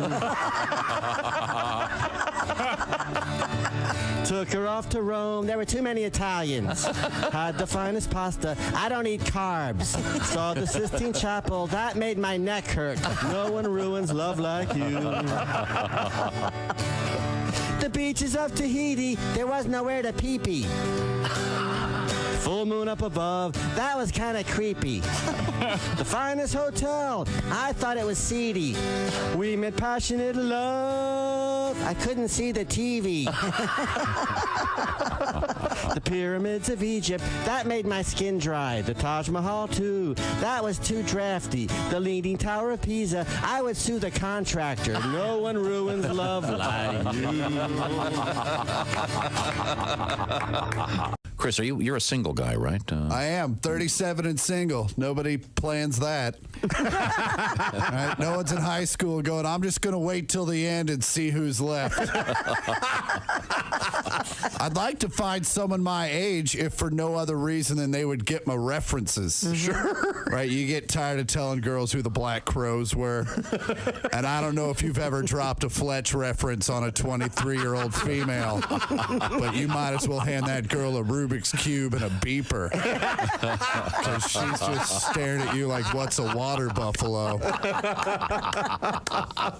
It's hard to even find a single 37-year-old woman, and then when you do, they have a tendency to fall into 3 categories. They're either A, super career-oriented, successful chick, so I'm out.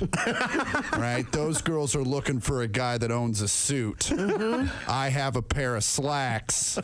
I don't know where they are. I know I got them because my mom bought them for me, so I had something to wear when people die.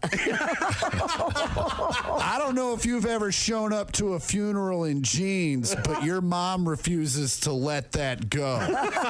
Yep, I agree. In my defense, the funeral I showed up to in jeans was for a 94-year-old woman. Not exactly a tragic event. 94 is a solid run. Yeah. It's about time.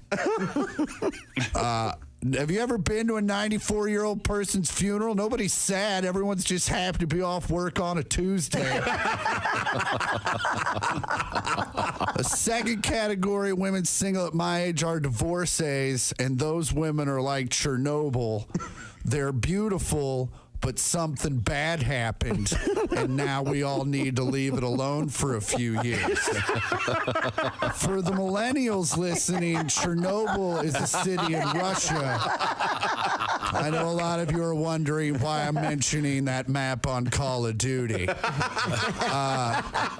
And the last category of women single at my age are women that have been single the entire time because their therapist hasn't quite got their pill combo locked down, and they still have episodes where they'll break into your apartment and set fire to kittens. I don't even have kittens, man. She brought them.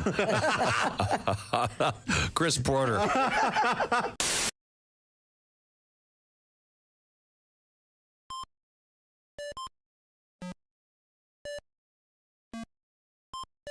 Hey, did you enjoy those videos played in that break? Check out the Bob and Tom YouTube playlist for more great stuff.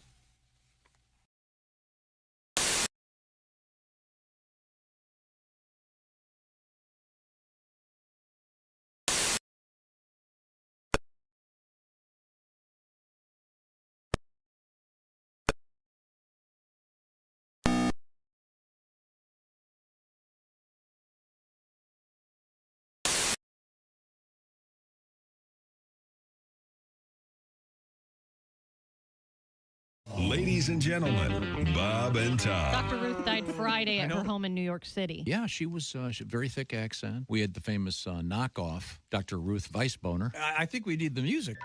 There it is. Dear Dr. Ruth, I need to know the answer to the following question. What part of your body should not move during sex? Oh, of course, that's an easy one. Your bowels. That's right, your balls. Bob and Tom in the morning and highlights all day long. The Bob and Tom Show, weekday mornings at 6 a.m. Eastern. Hey, welcome back to the Bob and Tom Show. Tuesday starts the week. No, that's not right, is it? No, Tuesday doesn't start the weekend, does it, Tom? Yeah, well, you can make it if you'd like to. Make it if you try. Sure. Why not? Go for it. Here's Tom. I'm still thinking about that. Here we go. Well, we were talking to our guest, Mike Armstrong, who's currently a resident of the Commonwealth of Kentucky. And Mike is claiming that he's moving to Michigan because he wants to. My theory probably is the authorities have asked him to leave the state.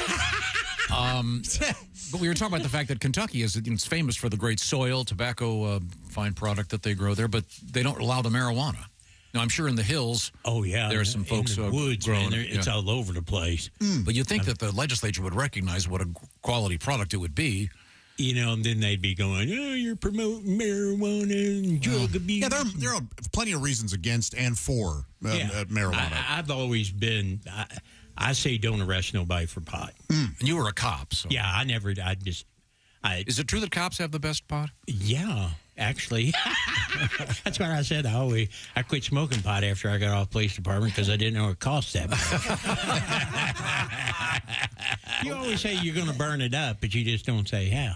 So you're for decriminalization, essentially. Yeah. Yeah, I don't care either. Why ruin somebody's life for a joint? Yeah, you know? yeah. But we were talking about, you were saying maybe I was wondering if the liquor industry doesn't want it legal. Or, well, bourbon. Sure. But I think people still do it. Bourbon runs and all that. I mean, yeah. But that doesn't sound bad, a bourbon and a joint. Yeah. Hey, Josh, around 10:15, I can tell you how it feels. But you mentioned the horse racing industry, and I started thinking about, you were mentioning if the horses were stoned, the races would last a lot longer. You know why? I finally figured out why. It's hard for them to run with that feed bag right there. Because you get hungry. Yeah. You think they'd get the munchies? Yeah. Mm-hmm. Do animals get the munchies from... I mean, I don't know that a lot of animals are getting high, but we had the story yesterday. Remember, we had the story about the sheep that ate all the marijuana. Sure, yeah, but that was an anomaly. It was an accident. Hey, cut it with the carrots. How about you dangle a Cheeto? All right, I'm hungry over here. Yeah, they get hungry. Now, you say I was agreeing with your premise. And you threw him off. Now, you said that you just got married. Yeah, I'm married. She's an ex-cop. Oh, really? Yeah, she gets me. She's a better shot than me, too, so I'll never get divorced. I've seen her shoot. How did you guys meet, Mike? Actually, I was doing a show for a cop that got shot in Michigan, and I seen her in her uniform, and I said, hey, who's that? And they said, stay away from her, man. She hates everybody. All right. And she don't date. And I said, well, I don't date either because I really didn't. I hadn't had a date in 7 years. True story. I walked up to her and I go, hey, I heard you don't date. She goes, no. And I said, I don't either, so just be my girlfriend. Let's skip around all this. And she said, okay. Wow. We've been together ever since. Wow. How long were you together before you got married? About 3 years. Okay. Man, that's lovely. Well, good. Congratulations. Thanks. I'm very happy. I love being married. I really do. Oh, good. And I always tell everybody it's going to change. Yeah. For now, you love being married. No, you know what? I always, one of my friends, every time I go over his house, I feel like he's going to go away. Master doesn't like it when you come here. You know? Yeah. You know what? Chick, are you confused? No. I see everything perfectly. I think I'm the only one, but he's still working on the Save-A-Lot. Oh yeah. Now, Lance-A-Lot. we promised 2 stories. I want to see if we can get to them. The first one, did you have the animal chiropractor? This is an interesting thing. I actually don't have that story. Okay, well, I got it over here. Okay. A licensed animal chiropractor has apparently worked with more than 20,000 animals. Yeesh. His name is Dr. Whitley. He's been running his chiropractic clinic for the last 7 or 8 years. He sees an average of 80 animals a week, including giraffes. He's worked on a tiger. Boy, that's... I think you want to... Yeah. You want to... anesthetize that before Okay. Yeah, otherwise your face might get realigned. Nice. He's been flown all over the world. Is this guy just a vet, or does he work on people too? No, he's not a vet. He's just a chiropractor. He's a chiropractor, but he started working on animals a long time ago, and now it's kind of taken over his life. Well, I would have, if one of my dogs needed it, sure, I'd pay it. You do what you do. Yeah. But how do you know if your dog needs it? Does your dog they start tell limping. you? X-rays and Yeah. It seems a little hoaxy to me. But yeah, a little, but I bet both. I bet it's both. If it works. Yeah, exactly. He charges extra. He charges extra for basset hounds. He does. Yeah. They got extra vertebrae, right? Is that why they're so long? No, it's dachshunds. Oh, sorry. No, basset hounds are really long. They got the little teeny little feet. Yeah, and they're heavy. Nope, they do seem heavy. Well, their you know ears what? drag the ground. Yeah, yeah. They look like a mistake was made. God's mistake. That's what You know, but they're loving dogs. Oh, they're great. I got one. They are sweet, aren't they? She just, loving. Big brown eyes. Oh, what's her name? She gets what she wants. What's your dog's name? Georgie Girl. Georgie Girl. And then got another dog, Bessie May, named after my grandmother because she's little and mean. you got one of those too? No, my grandmother was great. She protected us. Mm-hmm. If you said something to me, she would be ready to whoop you. It's a little bitty thing. I wish she'd give me that chance. I'd kick that old lady's ass. Not even think about it. And then you'd have to worry about all my 100 cousins. I wouldn't even think about it. That's where that automatic weapon Gravy comes on in. your back. Oh, boy. You'll never get that gravy off. Now, Mike Armstrong's... I'm sorry, Mike's Open Bar Comedy Special will be debuting Here's tomorrow. Mike. It'll be debuting tomorrow. Cool. The Open Bar Special. And look for it on YouTube, et cetera, et cetera. Also, Pat Godwin's got one out there. Pat's is called Repeat After Me. And it's also on YouTube right now. And Mr. Godwin will be in Sarasota, Florida, Thursday through Sunday at McCurdy's. And Mr. Armstrong will be at the Kentucky Comedy Festival in Murray, Kentucky, coming up on Friday night. I miss Pat. You miss Pat? I do.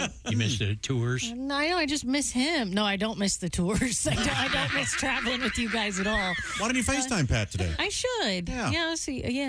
We need to catch up. We usually gossip every morning, and I haven't gotten any. On FaceTime, you show him your 2 boobs. He would appreciate that. I don't think Paula would appreciate that. Well, then show Jimmy. That's Pat's, 14-year-old son? Yeah. That's a felony. That would make his day, though. Oh, yeah, he'd talk about it for years to come. Yeah, and Josh, shut up. Might have to start your car. Okay, yeah, I'll shut up. Ms. Hooker, thank you for not suing. What's going on over there? German military authorities have announced that the German Navy is working on modernizing its Brandenburg-class frigates. Frigates? That's a fun word. Like a pastor cursing? Word. Yeah.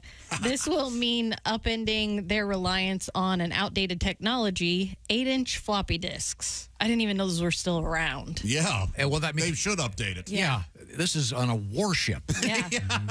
The F-123 frigates use floppy disks for an onboard data acquisition systems that run almost every aspect of the ships, including their airborne defense systems. That's wild.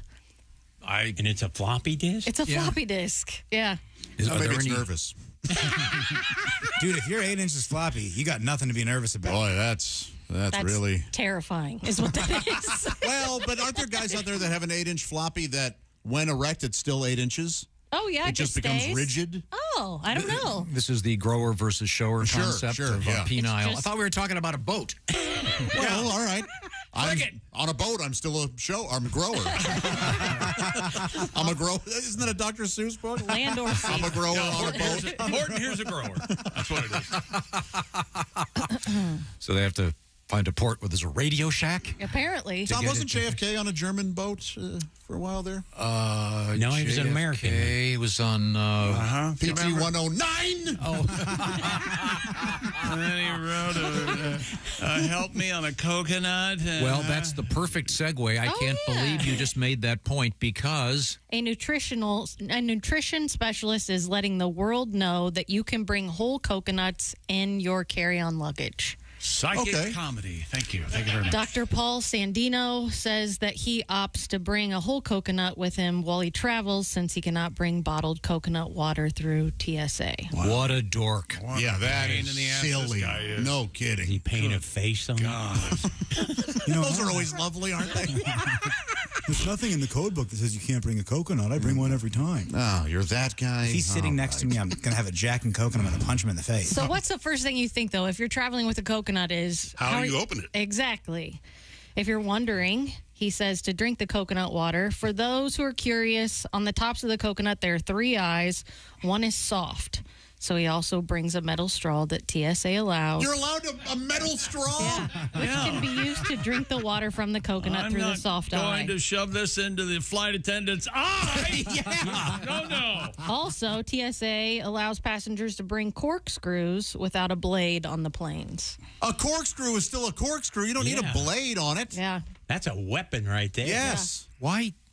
So this guy gets on an airplane, takes out a coconut, and jams a straw into it? There's all kinds of good stuff in it, Tom. That's fine, but you can go 4 hours without your coconut water. Yeah. And as it goes through the X-ray, doesn't it look like those old-fashioned Boris Badenov bombs? Remember those? Where was it? I think you said you saw the same thing. I was somewhere...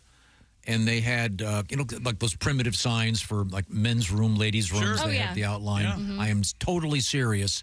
They had a thing that had a pistol with a circle and a line through it. It's the TSA sign. Yeah, and a knife, and then they have they have a bomb, but it's a little globe with a fuse coming out, like you'd see in Rocky and Bullwinkle. Yeah. That's just the classic sign for bomb. Yeah. Now, actually, some of the TSA have changed. The sign for bomb is me at the Toledo Funny Bone. Did you eat it there? For a whole weekend at once. Oh, really? Oh, it was. There's a monument. Glorious. Yeah. Well, you know, you're a true comedian if you can say, hey, I ate it. Oh, man. Because a lot of guys go, I heard laughter, No, you heard bomb. That reminds me, we learned something really interesting about a month ago on this show that I experienced over the weekend. What happened? Remember that the news story was about if you're walking in the woods and you think you hear voices? Oh, yes. There's something going on there. Yeah, like it's your brain trying to make sense of the unknown. Tries to make sense. So, if when you can't hear something fully or it's a crowded restaurant, your brain sorts out sounds. I was in my house all by myself, and all of a sudden I heard voices. What? And it was, and I thought, did I leave the TV? And it was just like the air conditioning, whatever, kicking on, and your brain starts to. Wow, it tried to piece. Or you're clairvoyant.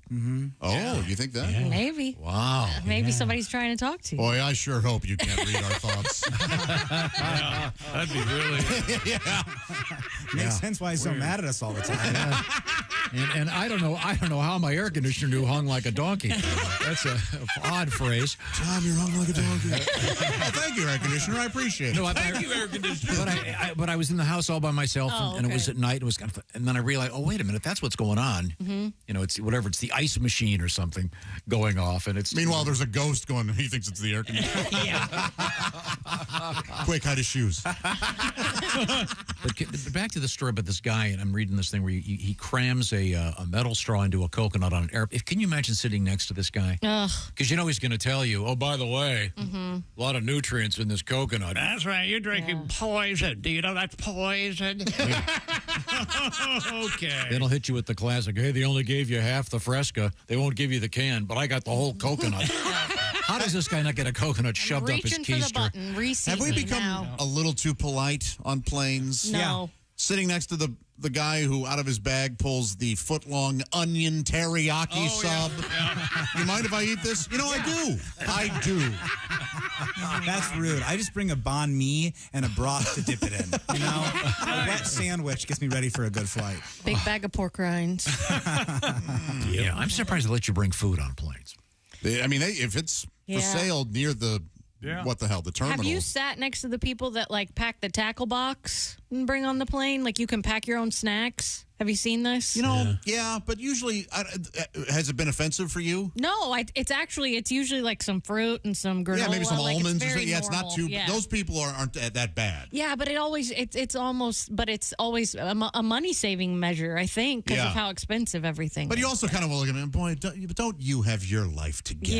Yeah, You weren't scrambling for the airport. You had that prepared and planned. Yeah, aren't you something? Wow, well, you're bitter about that. Oh, don't get him started on airlines. Oh. You got pre-check? You think you're better than me, don't you, pre-check? Don't you clear? Plane again. I'm going to pull out a liver cheese sandwich. Hey, Josh, you hungry? Liver cheese. Liver cheese. That sounds good. Want to hear my new idea for an invention? Yes. No. Okay. If you're a smart guy out there trying to invent something, this may already exist. If you're a smart guy out there. Or smart lady. Now, just hear me out on this. My hearing has gotten a little bit weak from years of wearing headphones. And, for example, I will pretty much use closed captioning on anything I'm watching on TV. Oh, yeah. But sometimes in restaurants, it's hard to hear. So could you invent a pair of glasses that would have closed captioning streaming by the conversation you're having? Sure. They have a version of that for Google Translate on the Google Lens. I've seen that in a commercial, so I could imagine you could do it. Would you prefer that to a hearing aid? Those are pretty effective. This would be so distracting for me. It would be perfect because I have so much trouble focusing on anything anyway. Oh, so it would make you more engaged in the conversation? No, less engaged. I'd be too busy trying to read it. But you'd be sitting there staring at a cross-eyed person. yeah. As they're reading. That would be very handy. Right now, it's time to check in with Chick McGee over there. Simply Safe, the do-it-yourself home security system. You know, the FBI says most break-ins happen during broad daylight and spike during the summer because there's more daylight. That's why we recommend Simply Safe Home Security, the only security company I trust to keep my compound protected, offering me peace of mind whether I'm home or away. I've got that Simply Safe app and my high-definition cameras inside and out. I can check on my house wherever I am on the face of the earth. And you need it because don't you keep $20,000 in cash over there at 718 Lily Field Lane? Happenstance Lane. That's right. And also Simply only Safe 2 L's. Fast Protect monitoring and lifeguard protection. You know, Simply Safe agents can act within 5 seconds of receiving your alarm. It can even see and speak to the offending party, and they'll say stuff like, shut up. Please don't take my 20 grand in cash at 718 Lilyfield Lane. No long-term contract. You can cancel at any time. Pricing transparent and affordable at less than $1 a day. It's in the freezer. No hidden fees. It's marked venison, 23. It's easy to install and activate your Simply Safe system in less than an hour, or choose have a pro do it for you. You're talking about cold hard cash. Protect your home this summer. Simply Safe is what I'm telling you. We just sold 4 Simply Safes. 20% off any new Simply Safe system when you sign up for Fast Protect monitoring. Visit simplysafetom.com. That's simplysafetom.com. There's no safe. And we have this really cool idea. We have to get this working. Okay. We'll have to give away a Simply Safe system, and Chick McGee will personally install it at your house. I don't recommend that. Okay, we're not going to do it. Chick's installed it moved it 3 times. Yeah, but he doesn't like people. Well, the people who win it have to leave the house. No. Why don't you all shut up? We'll come back with more hostility. This is the Bob and Tom Show. Add to or continue the...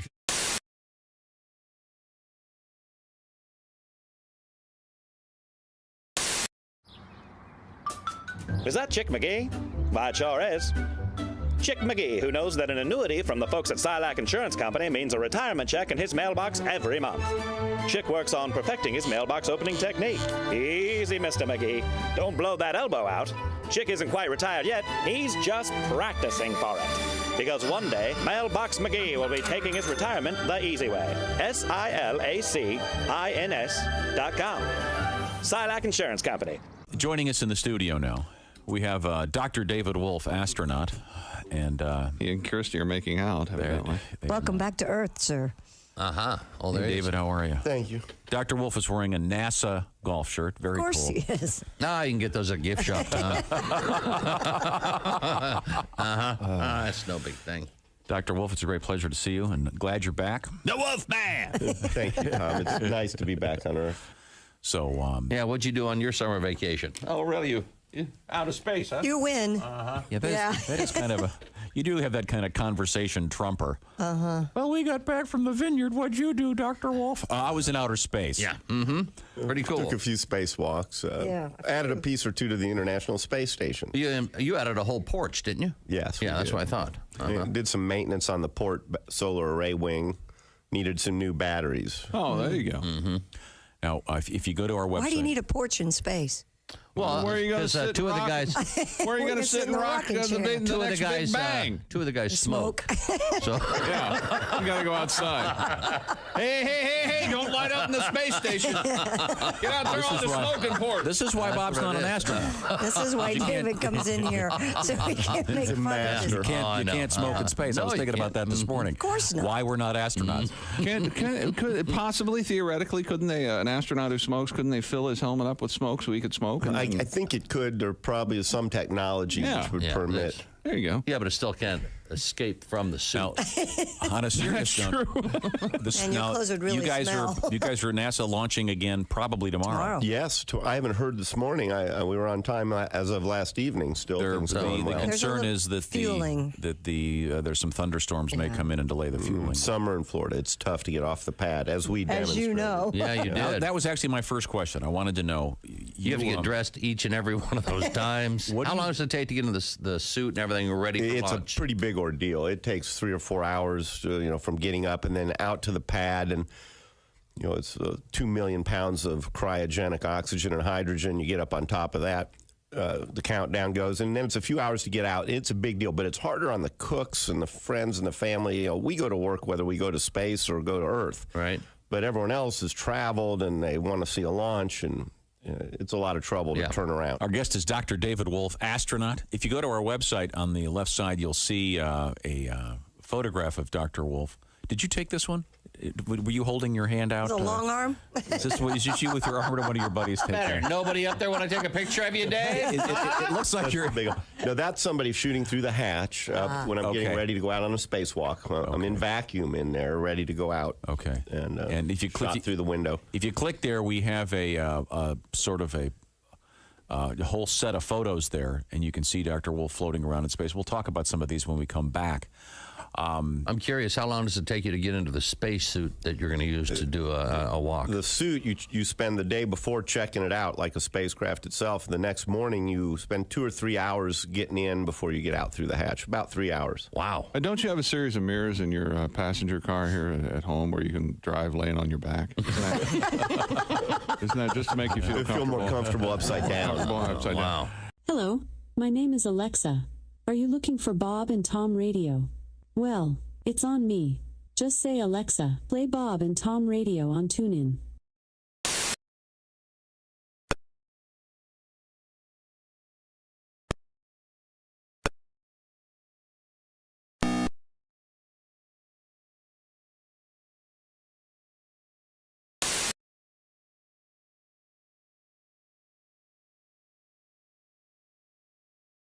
In 1864, Major General William Tecumseh Sherman began his famous March to the Sea.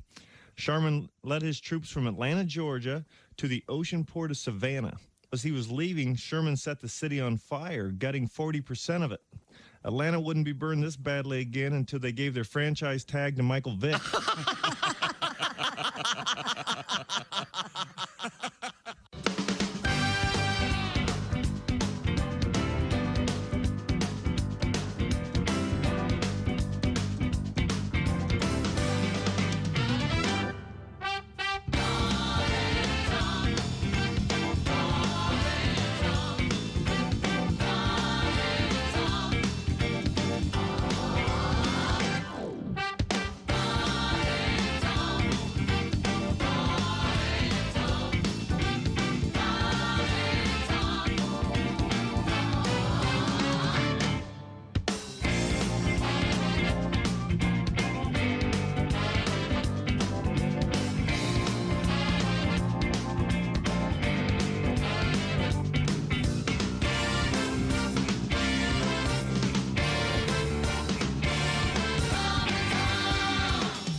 Tom 24/7.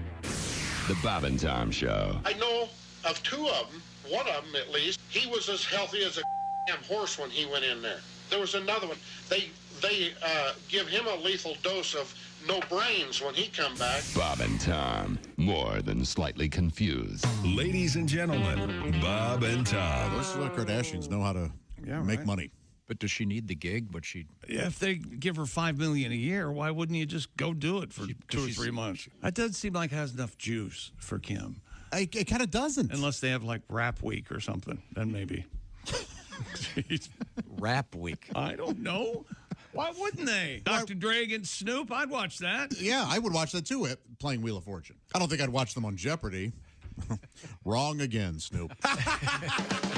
Bob and Tom in the morning and highlights all day long. The Bob and Tom Show, weekday mornings at 6 a.m. Eastern on Bob and Tom 24/7.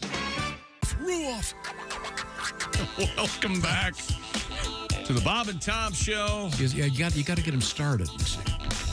So you return from the break, and you've got to... What? You gotta, Get who started? Chick. Me? You got to restart the mojo, if you will. Oh, no. I think what you thinking that is what shuts him down. Right. After all these years. Nothing could be further from the truth. Found out what the name of the special is. Laugh with Mike Armstrong. That's your special? Yeah, Laugh with Mike Armstrong. It'd be weird if it were Godwin's. Yeah. Yeah. Mike Armstrong, Laugh with Pat Godwin. Godwin just texted us. Did you guys see that? No, I didn't. He really enjoyed the Simply Safe commercial. Oh. And I said, I miss you. Come home. Oh. I'm going to send him a picture of my penis. Do it in the group chat, please. And send it. Where was I? Oh, I know. Mike Armstrong, comedian, will be live and in person coming up this Friday at the Kentucky Comedy Festival, Murray, Kentucky. His open bar comedy special is called Laugh with Mike Armstrong? Yes. Okay, very good. And that gets released. That gets released tomorrow. Or as they say, it'll drop tomorrow. Oh, let it really go. That's how the kids talk. That's great. Now, once again, Pat Godwin's special is called Repeat After Me. He's at McCurdy's, Sarasota, Florida, Thursday through Sunday. Time now to review what happened on this day in history? If we don't remember the past, we're doomed. No, we're just doomed. Yeah. Tom, today in history, July 16. Today in herstory. Here's a name you don't hear much. First name, Roald. R-O-A-L-D. Roald Dahl? Is he a Roald? Yeah. Rolled. James Rolled, and yeah. the Giant Peach. Is it pronounced Rolled? Rolled. Yes. Yeah. Roald Dahl. Fantastic Mr. Fox. Matilda. Yeah. Okay. Awful. That's not who we're talking about. Childhood nightmares. 1872, Roald Amundsen. Oh, he Anyone? invented the Kon-Tiki flightless that was- water bird. That was Thor Heyerdahl. Okay. Pitcher? What's the difference? What did you say? First expedition to the South Pole. Oh. What's his name? What night does he bowl? South Pole. What? Is he the guy that got frozen down there? I was going to say, he didn't come back, did he? I don't know. I'm not sure. We What's don't know his if he name? made it first then. Roald Amundsen. I think he made it back. Should have been cold, Amundsen. It really should have been cold Almonds. almonds. Yeah. Rolled cold. His almonds were ice cold. Cold rolled. Poor bastard. Those nuts are freezing. Let's see. 1907, happy birthday, Orville Redenbacher. Orville. Pretzels. Made pretzels. You don't hear the name Orville much anymore, do you? No one's correcting Jess, so she just Popcorn. Mike got involved. I liked it. Ace! No, it's popcorn. She thought it was pretzels. You idiot. He was a bow tie wearer, wasn't he? Yeah. Yeah. Finger sticks. Yeah. and did he do the suspenders too? Did he do both? Usually those go together. They come in a set. I think so. What goes through your mind that you decided to become bow tie guy? I don't That was really big a few years ago. Guys were really wearing the hell up. Who was the news guy? A trick Carlson? to Irving R. Levine for the 9 millionth time. There's a trick to tying a bow tie. Yeah, I don't know how to do it. First, you have to be a dork. Well, Are you saying Irving R. Levine was a dork? Something made He him could go. bench press 300 pounds. Did you know that? He was a bodybuilder. Irving Did you know R. that? Levine was a body. Good to know. Well, anyways, Orville's now Dedenbacher. So let's see. Dedenbacher. He's an Indiana treasure. Oh, sorry. Well, he's still dead. Is he buried in Indiana? I don't know. Popcorn Hill. It is Popcorn Hell. That is so silly. I wonder what he did. Orville Redenbacher. He died on the popcorn hill. Shake his grave and it That's comes weird. out. his tombstone. Inventing pretzels. His he's born on tombstone plays that popcorn song. It's interesting how many dead people have their faces on food items. Like you got Yeah. Chef Boyardee, Paul Newman. Colonel Sanders, Paul Newman, Thank God. Yeah. the great Paul Newman. One of the philanthropists. James Dean. James Dean? Yeah, Dean's Milk. You guys don't know about that? That's him? Oh. He invented milk? Dean's I Dairy. didn't know that. Hey, guys, I'm going home. That's a bad show. The Pringles guy? He's dead. He is dead. Happy birthday, Michael Murder Flatley. suicide. Michael Flatley. Remember Lord of the Dance? Michael Flatley. he did that Irish dance where you don't have to move your hands because that way you can still hold your booze. That's an Irish dance. And there you go. Okay. I'm not speaking to Flatley. What a show. This is the Bob and Tom Show. Thanks for listening to the Bob and Tom Show this morning.